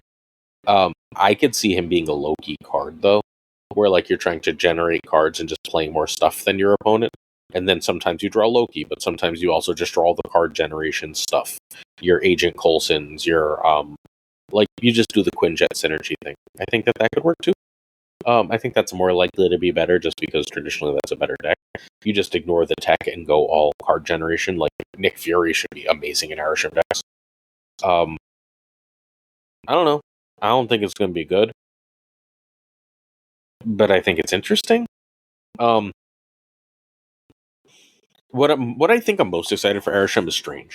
What I want to do is I want to buy this card like the second it comes out and press auto build and see what the fuck the devs have been doing with this. Because I'm pretty sure it used to have more power, right? And they nerfed it. I heard it used to have like 17 power or something. Like I saw a comment, someone said it was like really high. But sometimes the auto build feature, you have like a 7 power card, and it auto builds it with like Cerebro 3. So sometimes, I don't know if the devs switch it or something, but it would be interesting to see, right, what they've been tested. Yeah, like it doesn't always work. But if the auto build decides to not be jank this time, I think I'm curious. But I want to see what the hell they built that made this so broken, because the power on this card doesn't seem relevant. Maybe it's like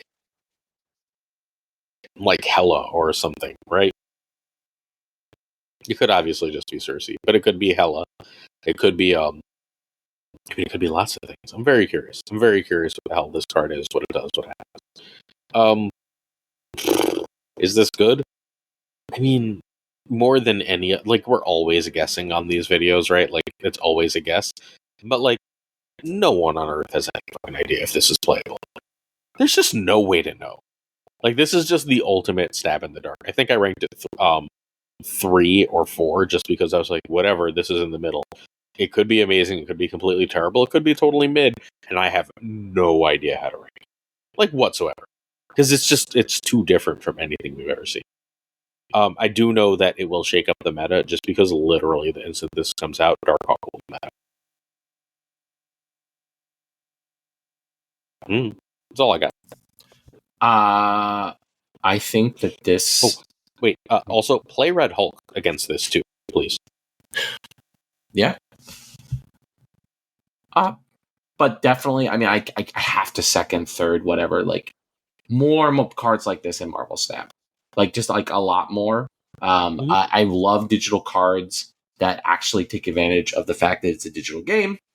And while this is RNGesus, like, again, I think you need to think about Hearthstone.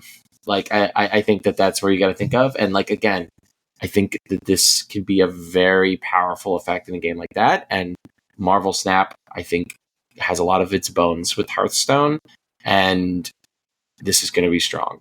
Besides the fact that it's the most powerful ramp card in the game, and you have a solid chance of drawing the cards that you want, even with a, this is going to make us a, 24 card deck?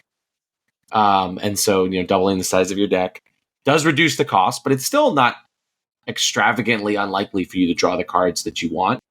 Plus, you sometimes have the RNGesus chance.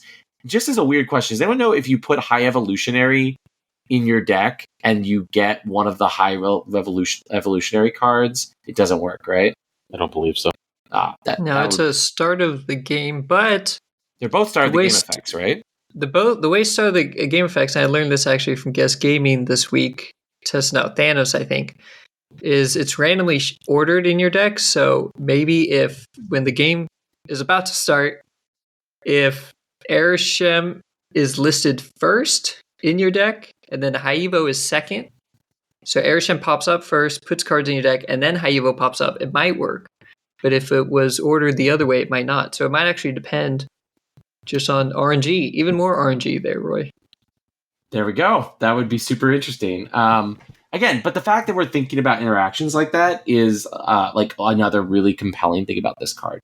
And this card is super compelling. I'm going to lean on the it's better than we think camp, just simply because it's such a novel effect.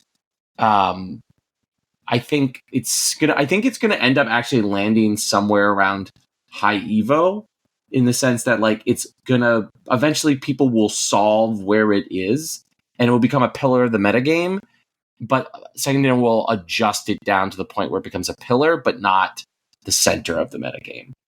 And that's sort of where my prediction of where this card will land.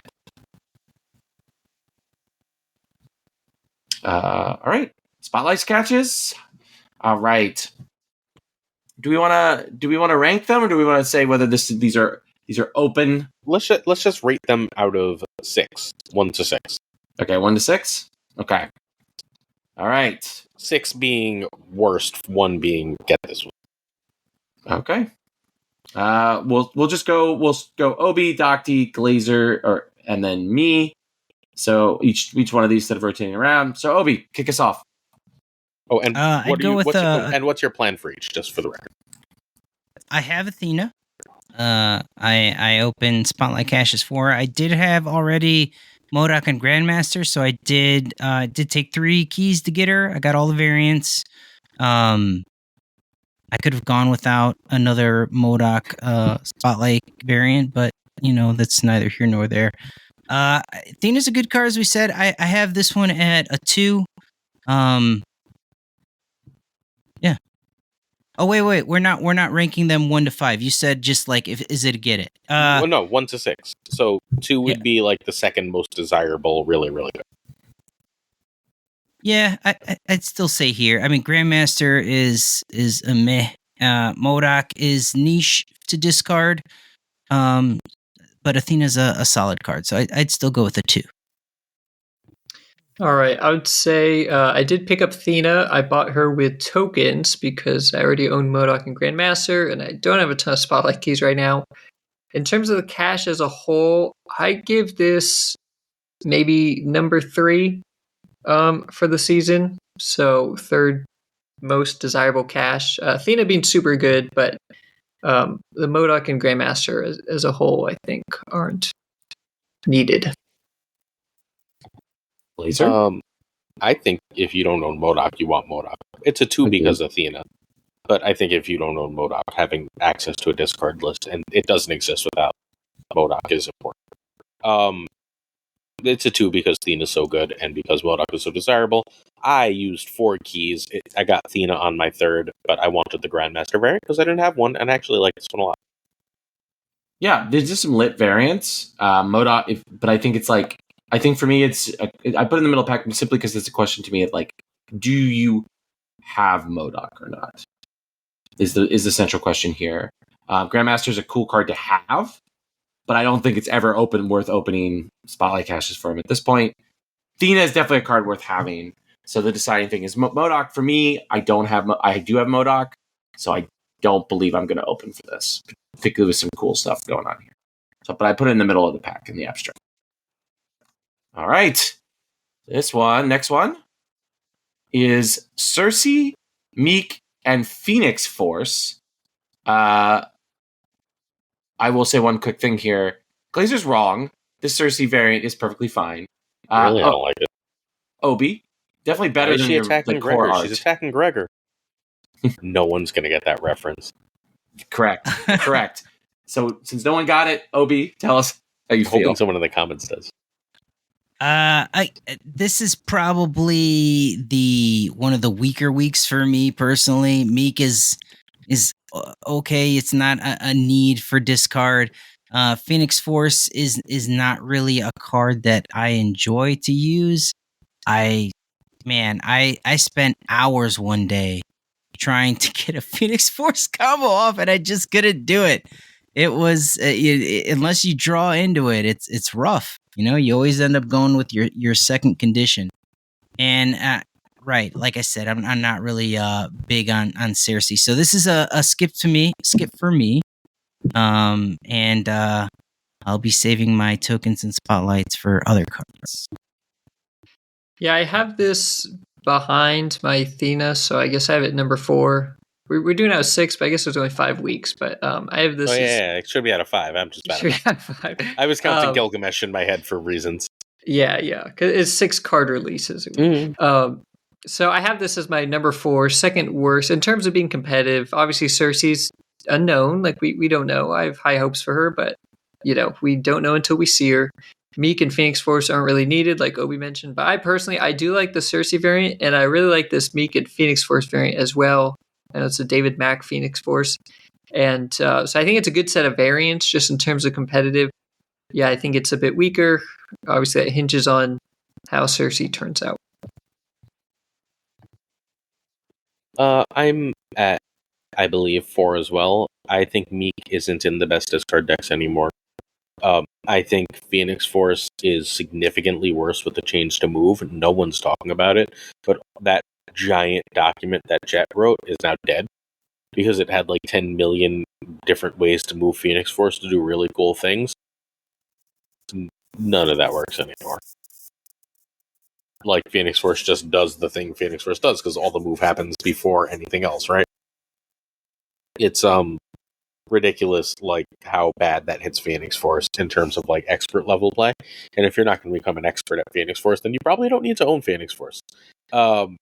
And Cersei's probably good, but, like, since the other 2 cards are both Series 4 and not great, then this is 4 for me. Also, I'm debating using Spotlight keys this week for Phoenix Force. I'm probably just going to spend tokens on Cersei, though. Because, like, I have, like, 3 or 4 Phoenix Forces. How many Phoenix Forces do I really need for a card I don't play? Yeah, the David Mack Phoenix Force is pretty cool.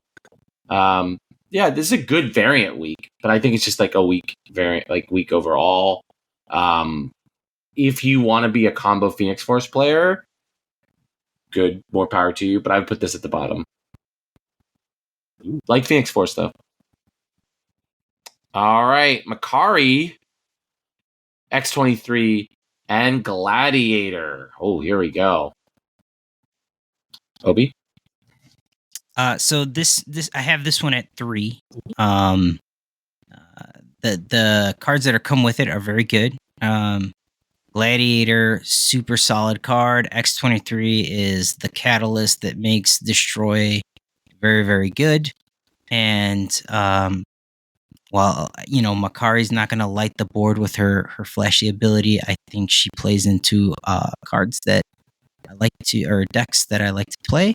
So I'll be dropping some spotlights. Hopefully I'll get her on one because I have the other 2 cards, and we can move on and save spotlight keys for other cards, Yeah, I think I'll also be chasing after this private spotlights. I think in terms of the cash, this is my number 1 of the season. In terms of being competitive, because if you don't own X-23 and Gladiator, and you can pick them up at the same time, that's pretty awesome. Gladiator did just drop down to Series 4, so the token value is a bit lower.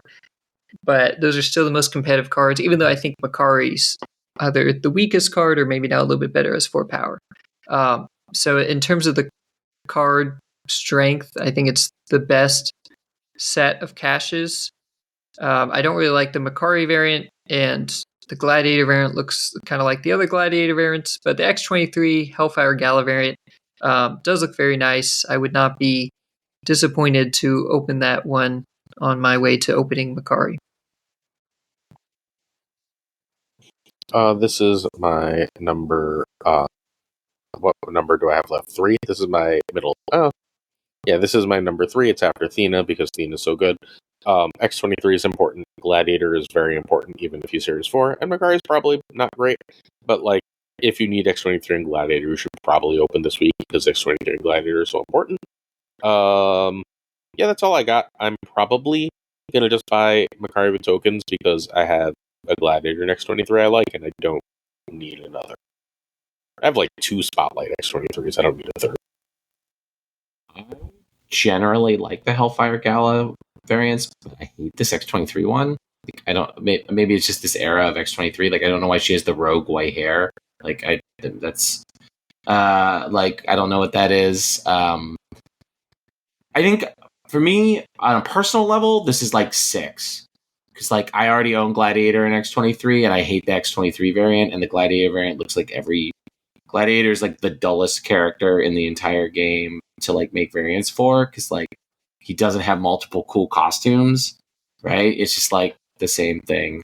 And Makkari's fine. Again, I liked her as a card, but this is dull. But if you are a loyal listener or loyal viewer and you do not own these 2 meta cards, great week, get it. But for me personally, garbage. All right, Phastos, Spider-Ham, and Corvus Glaive. Obi? This is my number 1 cache of the month. I think Phastos is going to be really good. Spider-Ham is a great disruptor card. When Spider-Ham released, it was the card to have in every single list. It's toned down a bit now, but it's still very, very good. Corvus Glaive, also good in some Hella lists, right? Yeah, you got the ramp and the double discard. It's but yeah, the real winner here is Phastos, and even his base art looks legit. Big fan of him. Yeah, I have this one pretty high up. I have this one as my number 2 to chase after spotlights. Obviously, we don't know what the new card's going to do, so I'm more, I guess, rating the other 2 existing cards. And I think Spider-Ham and Corvus are good pickups. Like Obi mentioned, they're just good cards to have. If you don't own them, I think Corvus is still Series 5, Spider-Ham Series 4. They're just good to have. We're going to have to see how Phastos does, but he's probably not horrible. You can probably play around with him, even if he's not amazing. And so, while that's an unknown, I think it is a good cache to chase after. I like the Phastos base artwork more than this variant, and I'm not a fan of the Spider-Ham variant. The Corvus Glaive variant I like. I think it's good. But in terms of variants, I actually have this one pretty low. But in terms of being competitive, I have it number 2 for the season. Number 1. I think you want Corvus. If you don't have Corvus. That's Very true. basically it. I don't think I give a shit about Spider-Ham, but I think like Corvus is probably the most useful meta card this month in caches. Because like MODOK and X-23 are as important to their archetypes, but their archetypes aren't where Hela is right now in the battle. And yeah, I'm also like, I really want this Corvus variant. I love this Corvus variant, so I'm 1,000% opening caches until I get it. But yeah, this is the week to open if you don't have Corvus, and I think Phastos is going to be pretty good. As far as cards open, if you own all the other cards, then just open Thena and call it a day. I think this is another polarized one. I like both variants on the left here and the middle, but I think Corvus Glaive looks like what if Space Goblin was taking a dump. Like this is like I love it. Take a dump, Space Goblin. Like it's like some new Green Goblin variant where he's just like taking a dump. Like it really does. Once my brain, I just like can't unsee. It looks like he's in the bathroom. Like it's, I don't know. I hate the art. But like again, I own both Spider-Ham and Corvus Glaive. I'm glad I own both of them. If they were both good purchases in the past for me. Both Corvus is very competitive. Spider-Ham comes and goes from competitiveness, but is never a bad card to have. Can just like be put into a deck if you need to like substitute a low drop card. So definitely worth opening if you don't have. If you do have it, for me, garbage. So I'd put it like 5 or 6 if I could just like be like, nah, I'm not opening for this. Don't want to watch Space Goblin take a dump. I do. Glazer does. All right, Arishem, Black Swan, and Hercules. All right, Obi, what you got for us this week? I got the spiciest of the hot takes here. This is my least ranked spotlight week. I have it at 5. Like I said, I think the Arishem's going to be fun. He brings something very cool to the game that we haven't seen before. The other cards that are coming along with him are very underwhelming still. Even with the buff, Hercules is just and Black Swan, while okay, is just, I don't know, she's still very lacking. But Arishem seems to be like just a fun new thing to do, the brand new toy. And I understand that a lot of people are excited about that, so I get that. But yeah, this is a pass for me on variants and everything else. So I think that's a pretty cold take because I agree. I have this also as my 5th because, I mean, you got Black Swan and Hercules in there, right? I think Arishem is going to be one of the most desirable cards. In terms of what players are looking for, it's probably him or Thena of the month in terms of chasing after. But Black Swan and Hercules, I cannot stand. I do not play them. I couldn't tell you the last time I saw an opponent play them. So it is interesting to me in that Makkari, now she's got a slight buff. Apparently her internal metrics at second dinner must have been so bad still that they decided to buff her halfway through the season. They paired her with good cards, right? They gave her X-23 and Gladiator, and it was originally going to be MODOK, but they switched in Gladiator. So they gave her a really good spotlight. Maybe she's not desirable, so you make the card she's along with desirable so people open. Mm-hmm. Here they know Arishem's going to be desirable. Whether that's just because he's really fun or because they seem to think he's really, really strong, so you can pair him with crap cards like Black Swan, Hercules. I don't know what it is. But I think, yeah, overall for the week, it's the worst spotlight. I think if you can just get Arishem with tokens. But if you didn't buy the season pass in February, you probably don't own Black Swan. So this may be your first chance to actually get Black Swan from spotlight caches. Wow, lucky people. Didn't waste $10. Some people like just having every card or trying to get them when they can. I own every card. I think you should buy the season pass because of other reasons. But Black Swan is the worst season pass card since Ghost Spider. So that's in a year for anyone keeping notes, or almost a year, I guess. This is last place, and I love that Obi and I disagreed on half this episode, 3/4 of this episode, and then we had the exact same rankings for these bundle for this. It's undeniable that this week is horrible. It's just like they have to fucking do something for Hercules, right? No, I guess not. He needs something. Maybe it's like everything that goes in there gets bounced out. I don't know. Maybe they up his cap to 2 a turn, but it's not enough. No, he just dropped to Series 4, so he's going to be more players' hands. They're going to start playing him, and then it's meta, right? That's how the series drop feels works. Like a time to ditch this section. Roy, do you want to talk about these cards? Because I actually have the hot take. You like it? I love all He three. still All likes these Black variants Swan. are fire. Like they are fire variants. Like I may just open even though I own both of these other cards because I don't have a Hercules variant. I have that shitty like end of the track Black Swan one. Like that's just like not good. I like that one. I really don't like that one. And then this Arishem one is like, yeah, like I'll give him the Roman Emperor thumbs but up. Remember like, that could take up to 8 to get. No, I know. So but I never go for these anymore. No, I'm not going to go for the 8. But the Black Swan and the Hercules are definitely worth like opening for. As my cat destroys my Magic collection over there. I don't know why you're mad at me, Rue. And yeah, I just really love these variants. I mean, for like quality of art, I mean, I can't disagree that these are some of the weakest cards this month. I am bigger on Black Swan. I think that she is a sleeper card that people will be really happy they own at some point, but art, hot fire. It's good art. I agree with you there in terms of art. It's up there for me. All right. Back to Gambit. All right. All right, we've got 3 different Gambit variants here. We'll start with the Troll. The Troll, of course, here is the new Gambit variant that replaced the anti-Semitic one, or anti-Semitic artist, to be clear. Like Gambit art was. We don't know if the other art was anti-Semitic. But the banned, the canceled art. All right, who picked the Troll one? All right, I picked this one.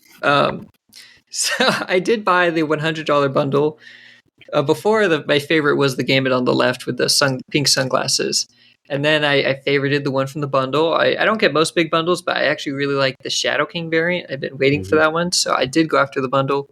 And I had that Gambit variant as my favorite. It got replaced with this one, which it's funny because first of all, it's like the Wolverine meme, but it's with Gambit. So it was like, what a funny variant for them to replace it with. And the patch note said X-Men 97 variant, but that's a different one. So I think it's funny. And I think it's not a bad variant. I play the Wolverine meme one. That's my favorited for Wolverine. And so it also has history. You know, each time I see this pop up, each time my opponents see it, they're probably going to emote it, right? They're probably going to be like, oh, that's that controversy card. Like, that's that mess up. I remember that week, you know? And so I think this card, regardless of the artwork, and I do enjoy the artwork, it's just very memorable and the most significant. So that's the Gambit. That's now my favorite Gambit variant. Who has the middle one, which is Gambit eating pasta, I think is what he's eating there? That would be me. I looked at all the variants, right? And the one where he's looking at the picture, that's just Wolverine's thing. Like, quit trying to crimp on his style. Like, find your own genre, right? Like, Wolverine basically doesn't just get enough like love. 90s Wolverine, but sure. Well, okay, let's be completely candid here. Wolverine is 90s Wolverine, so, like, come on. There's never a limit on the amount of Wolverines that a Wolverine's could Wolverine. And then, like, the one where he's like, I know he's wearing sunglasses, but when I look at it, like, he looks like he's hungover. Like he hasn't slept all night. He's on a bender. You know, just like that's Gambit though. Yeah, it's that sloppy Gambit. I know, but I just couldn't do it. And so I think the one where he's chowing down on some stuff and the art's good. It's solid. I like it. Do you have the Pizza Punisher? Because I think they're eating at the same table, right? Punisher's like the other half of the I art? don't have either of these I variants. believe they were in a bundle together. Am I making that up? Yeah, they were. Oh, okay. Roy and I both picked the We did. McKelvey. Jamie McKelvey is one of my favorite artists in comics. He's the Young Avengers artist. So as a child, I loved the weird head thing that Gambit has on, that Cyclops was rocking in that era too. But the weird head condom thing as an adult, it's like head condom's wrong because it's not a head condom. The top pops out, right? Like it would be a very ineffective condom. But whatever that thing is, I hate it, and I think it looks really stupid on everyone and everything. And It's head spandex. yeah, it's just, why is it there? It's got to be like, He's from Louisiana. He gets really cold. yeah, but like no, a bunch of characters. Louisiana from that gets era really have cold? it. What? No, No. He gets really cold because he's used to the Okay, then I wear follow on that. climates and friend. Right? Like you're just letting all the whatever. So it's the ugliest design. Like I love Gambit's design outside of that. I don't even mind the body armor with the trench coat. I just hate head condom. And this is the one without the head condom. It's got the cards that look really great. It's one of my favorite artists. I use the hip just because I like using hips where possible, but I don't actually like the Gambit hip. I think it's one of the worst hips. This is my favorite Gambit art. Overall, Gambit has some fire variants. He has one of the best pixels. I like his hip. It's not. I think it's like mid-tier hip. I don't think it's a bad hip. But his pixel is actually really quite good. If I had it, I would actually have that one starred. I almost picked it for this one. I didn't want to be this troll because the Jamie McKelvey one is just like really beautiful. Good use of background, and it pops like when you upgrade it. But I think we are ready to move on beyond Gambit, just like the community has now. So, Docty, quick reminder our loyal listeners and loyal viewers, if they want to become your loyal listeners and loyal viewers, where would they find you? What would your content serve them? Yeah, so as I mentioned earlier, my main focus is YouTube at Docty_Snap. I focus mainly on unreleased content and also just good ways to spend your resources. So I'm covering the new card release every weekend. I'm covering the spotlights for the month and just giving my thought on them, as well as like a Series 4, Series 5 buy guide lists. And I'll stream on YouTube like once or twice a week. And I'm over on Twitter as well, but I mainly do it all on YouTube. And I forgot to mention also, I got Obi in here too, is I did just join Power on Gaming. Super happy about that. I know Obi is on that as well. So I'm happy to be in that great group of creators so I can keep learning and keep improving my content even more. Power on, Wayne. All right. Time to say nice things about Docty. So the best thing I can say is, like, I've been jokingly calling him Newberry, but his new card content is second to none, including Drewberry, including everyone. Like the rest of the content is good. All his content is good, but the new card content, the analysis of new cards, the decks, like almost no one theory crafts decks before the card comes out that basically immediately work, and Docty does basically every week. It's top line stuff. It's where you should be going for your new card stuff. We're gonna make him keep coming back to talk about new cards with us because he's officially Marvel Snap's expert at this. So, yay! Follow him. I'm honored. Thank you very much. No problem, noob. Harry. All right, Obi. If our loyal listeners and loyal viewers were to become your loyal listeners and loyal viewers, what would they find in your content, and where can they engage with you? Yeah. First, let me thank you guys for having me back on the show. It's been a lot of fun. I had an app news blast. For those of you guys that are hearing me for the first time, my name's Obihaved. I'm primarily a Marvel Snap streamer on Twitch. I stream Mondays and Fridays. On Mondays, I host a live podcast called Deep Space, where we host a new Snap creator each week with a focus on learning more about them as individuals, and they share their life experiences with us. Our guest this Monday is also a guest. We'll be having It's Guest Gaming. So if you're into learning more about people as individuals, maybe some of your favorite streamers, watching an incredibly dorky middle-aged man play Marvel Snap and make really bad puns, I am where you need to be going. My soundtrack is second to none, so the tunes are fire. And I just want you guys to come, have a good time, crack open a beer, and let me entertain you for a few hours. I love Obi's stream. I'm on his stream as much as I'm on anyone's. The energy is stellar, fantastic, top notch, top of the line, genuinely, consistently fantastic.